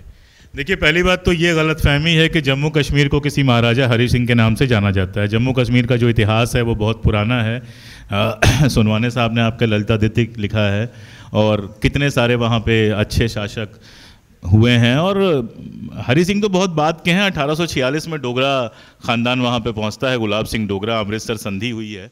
अमृतसर संधि में पंजाब के साथ धोखा किया हरि सिंह ने, गुलाब सिंह ने, और फिर 75 लाख नानकशाही रुपए दे के अंग्रेजों से जम्मू और कश्मीर खरीदा था। हरि सिंह की पोजीशन को लेके देखिए, बहुत साफ समझना चाहिए कि 1947 में जब सारे लोगों को यह ऑप्शन दिया गया था कि या तो हिंदुस्तान से मिल जाओ या पाकिस्तान से मिल जाओ या आज़ाद हो जाओ, तो हरि सिंह अकेले थे। जम्मू कश्मीर में हरि सिंह न पाकिस्तान के साथ मिलने को तैयार थे, न हिंदुस्तान के साथ मिलने को तैयार थे। वो आज़ाद डोगरिस्तान की बात करते थे। और वो दौर ऐसा था कि बलराजपुरी जैसे लोग जम्मू में जब हिंदुस्तान के समर्थन में नारा लगाते थे तो उनको गिरफ्तार कर लिया जाता था। तो हरि सिंह हिंदुस्तान के साथ मिलने को तैयार नहीं थे। माउंटबेटन उनसे बात करने गए तो पेट दर्द का बहाना बना के वो बाहर नहीं निकले। इस बीच में हो गया कबायली हमला। कबायली हमला बेसिकली पाकिस्तान का हमला था। पाकिस्तान ने कबायलियों को आगे करके हमला किया था। हमले का प्रतिकार करने में सक्षम नहीं थे महाराजा हरि सिंह। उनकी सेना हारने लगी। तब जाके हिंदुस्तान से उन्होंने कहा कि मुझे मदद चाहिए। हिंदुस्तान ने कहा कि अभी टेक्निकली आप एक आज़ाद देश हैं, तो आपके यहाँ हम मदद नहीं भेज सकते। मदद हम तभी भेजेंगे जब आप हिंदुस्तान के साथ विलय पत्र हस्ताक्षरित कर दीजिए। तब जाके उन्होंने 26 जून को विलय पत्र हस्ताक्षरित किया और भारत की सेना पहुंची। रहा सवाल शेख अब्दुल्ला का। पूरे कश्मीर के मूवमेंट में अगर कोई सबसे बड़ा नेता हिंदुस्तान के पक्ष में उभर के आता है तो शेख अब्दुल्ला उभर के आते हैं। आज़ादी की पूरी लड़ाई में प्लीज़ इसको भी वक्तव्य की तरह ही समझा जाए और प्लीज़ शांति थोड़ी मेंटेन की जाए। प्लीज़, डिस्टर्ब होता है। Please please please please. तो आज़ादी की पूरी लड़ाई में आपको पता होगा कि कांग्रेस रियासतों के अंदर हस्तक्षेप नहीं करती थी। उसके लिए जवाहरलाल नेहरू ने रियासतों के लिए अलग संगठन बनाया और उस संगठन में शेख अब्दुल्ला भी शामिल हुए। शेख अब्दुल्ला ने अपना संगठन जो पहला बनाया था उसका नाम दिया था मुस्लिम कॉन्फ्रेंस। लेकिन नेहरू से मिलने के बाद मुस्लिम कॉन्फ्रेंस में सिखों के लिए और पंडितों के लिए उसका पहला अध्यक्ष सिख को बनाया गया था, सरदार बुद्ध सिंह को। तो पंडितों के लिए, सबके लिए जगह खुली और वो एक ऐसी जगह बनी नेशनल कॉन्फ्रेंस जो एक सेकुलर संगठन के रूप में उभर के आया, जिसका नारा बना कि हिंदू मुस्लिम सिख इत्तेहाद जिंदाबाद जिंदाबाद। इत्तेहाद मतलब एकता। तो शेख अब्दुल्ला हिंदुस्तान के पक्ष में थे और शेख अब्दुल्ला को 1947 में गिरफ्तार करके रखा गया था। जब भारत के साथ समझौता हुआ, शेख अब्दुल्ला को रिहा किया गया। शेख अब्दुल्ला ने वहाँ एक मिलिशिया बनाई। एक जो पहली आईएएस ऑफिसर हैं कश्मीर की, महिला आईएएस ऑफिसर, मैं अभी आपको नाम बता दूंगा। उनका एक मेमायर है, उनका एक संस्मरण है। उस संस्मरण को आप पढ़ेंगे तो उसमें काफ़ी कुछ आपको मिलेगा उस मिलिशिया के बारे में, कि कैसे हिंदू मुसलमान सिख सबने मिलकर उनका तब तक उनका मुकाबला किया और हिंदुस्तान की फौज को सपोर्ट किया। तो असलियत यह है कि शेख अब्दुल्ला और जवाहरलाल नेहरू अगर नहीं होते तो कश्मीर हिंदुस्तान का हिस्सा ही नहीं होता। तो हम शेख अब्दुल्ला को बड़ी जल्दी विलेन बना देते हैं। हमने 52 में उनको गिरफ्तार भी कर लिया और भी बहुत कुछ हुआ, लेकिन शेख अब्दुल्ला वो इकलौती वजह थे और इकलौता भरोसा थे जिस पर हमको ये भरोसा था कि वहाँ अगर जनमत संग्रह होता है तो हम जीत जाएंगे। ये अलग बात है कि अलग अलग कारणों से जनमत संग्रह नहीं हुआ। और हाँ जी, जिन्ना गए हुए थे वहाँ पे, मोहम्मद अली जिन्ना वहाँ पे गए हुए थे। और हाँ ठीक है, सवाल है मेरे पास। मोहम्मद अली जिन्ना साहब का पहले तो शेख अब्दुल्ला ने स्वागत किया, लेकिन जब जिन्ना साहब ने अपने मुस्लिम लीग की बात करनी ज़्यादा शुरू की और नेशनल कॉन्फ्रेंस पे हमला किया तो जानते हैं शेख अब्दुल्ला ने क्या कहा? शेख अब्दुल्ला ने कहा कि जिन्ना साहब हमारे मेहमान हैं, लेकिन अगर मेहमान की हदें पार करेंगे तो शायद कश्मीर से उनका सेफ जाना संभव नहीं होगा। जबकि गुलाम मोहम्मद अब्बास, जो चौधरी गुलाम मोहम्मद अब्बास जो जम्मू के बड़े नेता थे, वो जिन्ना के साथ थे, इसीलिए मुस्लिम कॉन्फ्रेंस बची रह गई। और वो फिर जिसको पाकिस्तान ऑक्युपाइड कश्मीर हम कहते हैं, वो उसको आज़ाद कश्मीर कहता है, वहाँ पे वो राष्ट्रपति भी रहे गुलाम मोहम्मद अब्बास। और कई सारे लोग, जिसमें 2 कश्मीरी पंडित भी शामिल थे, जो पाकिस्तान के समर्थन में खड़े हुए, शेख अब्दुल्ला ने उनको जेल में डाला। आप कभी गूगल पर सर्च कीजिएगा एक नाम, प्रेमनाथ बजाज। प्रेमनाथ बजाज साहब कश्मीर के बड़े हिस्टोरियन हैं, शुरू में पाकिस्तान के पक्ष में खड़े हुए थे। और देखिएगा कि शेख अब्दुल्ला ने क्या व्यवहार किया उनके साथ। दरअसल शेख अब्दुल्ला की हम एनालिसिस बहुत करते हैं, लेकिन थोड़ा हम ये भी देख लें कि शेख अब्दुल्ला के साथ हमने क्या व्यवहार किया। तो शायद समझ में आएगा कौन कितना सही कितना गलत।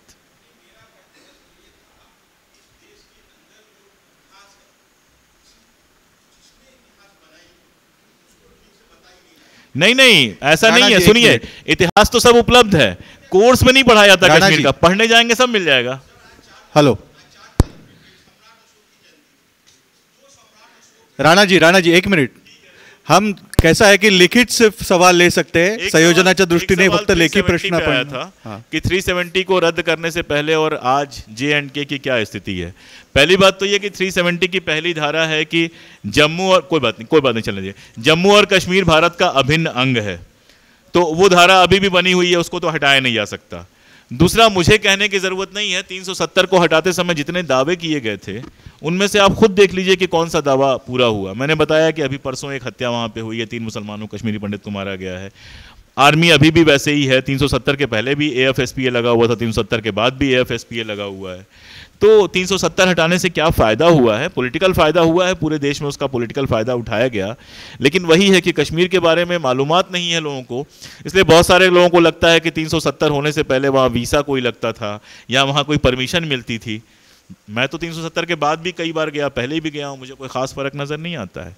इतना नज़र ज़रूर आता है कि जो पार्टियाँ हिंदुस्तान का झंडा लेकर खड़ी थी उन पार्टियों को पॉलिटिक्स करना वहाँ पे मुश्किल कर दिया गया है। अब लोग उनसे सवाल पूछते हैं कि आपने इतने साल हिंदुस्तान का झंडा उठाया, बदले में क्या मिला? ठीक है, मेरे ख्याल से और कोई सवाल? ओके संयोजनाच्या एकूण दृष्टीने आपण कोणालाही, अनेकांना बोलायचं आहे, अनेकांच्या मनामध्ये भावना त्यांना व्यक्त करायच्या असतात, पण आपण जेव्हा अशी सभा आयोजित करतो त्या सभेमध्ये प्रश्नोत्तरांचं सत्र असं आपल्याला ठेवता येत नाही। आपल्याला पुढच्या काळामध्ये जर वेळ मिळाला तर या विषयावर एक दिवसाचा आपण वर्कशॉप जरूर आयोजित करू।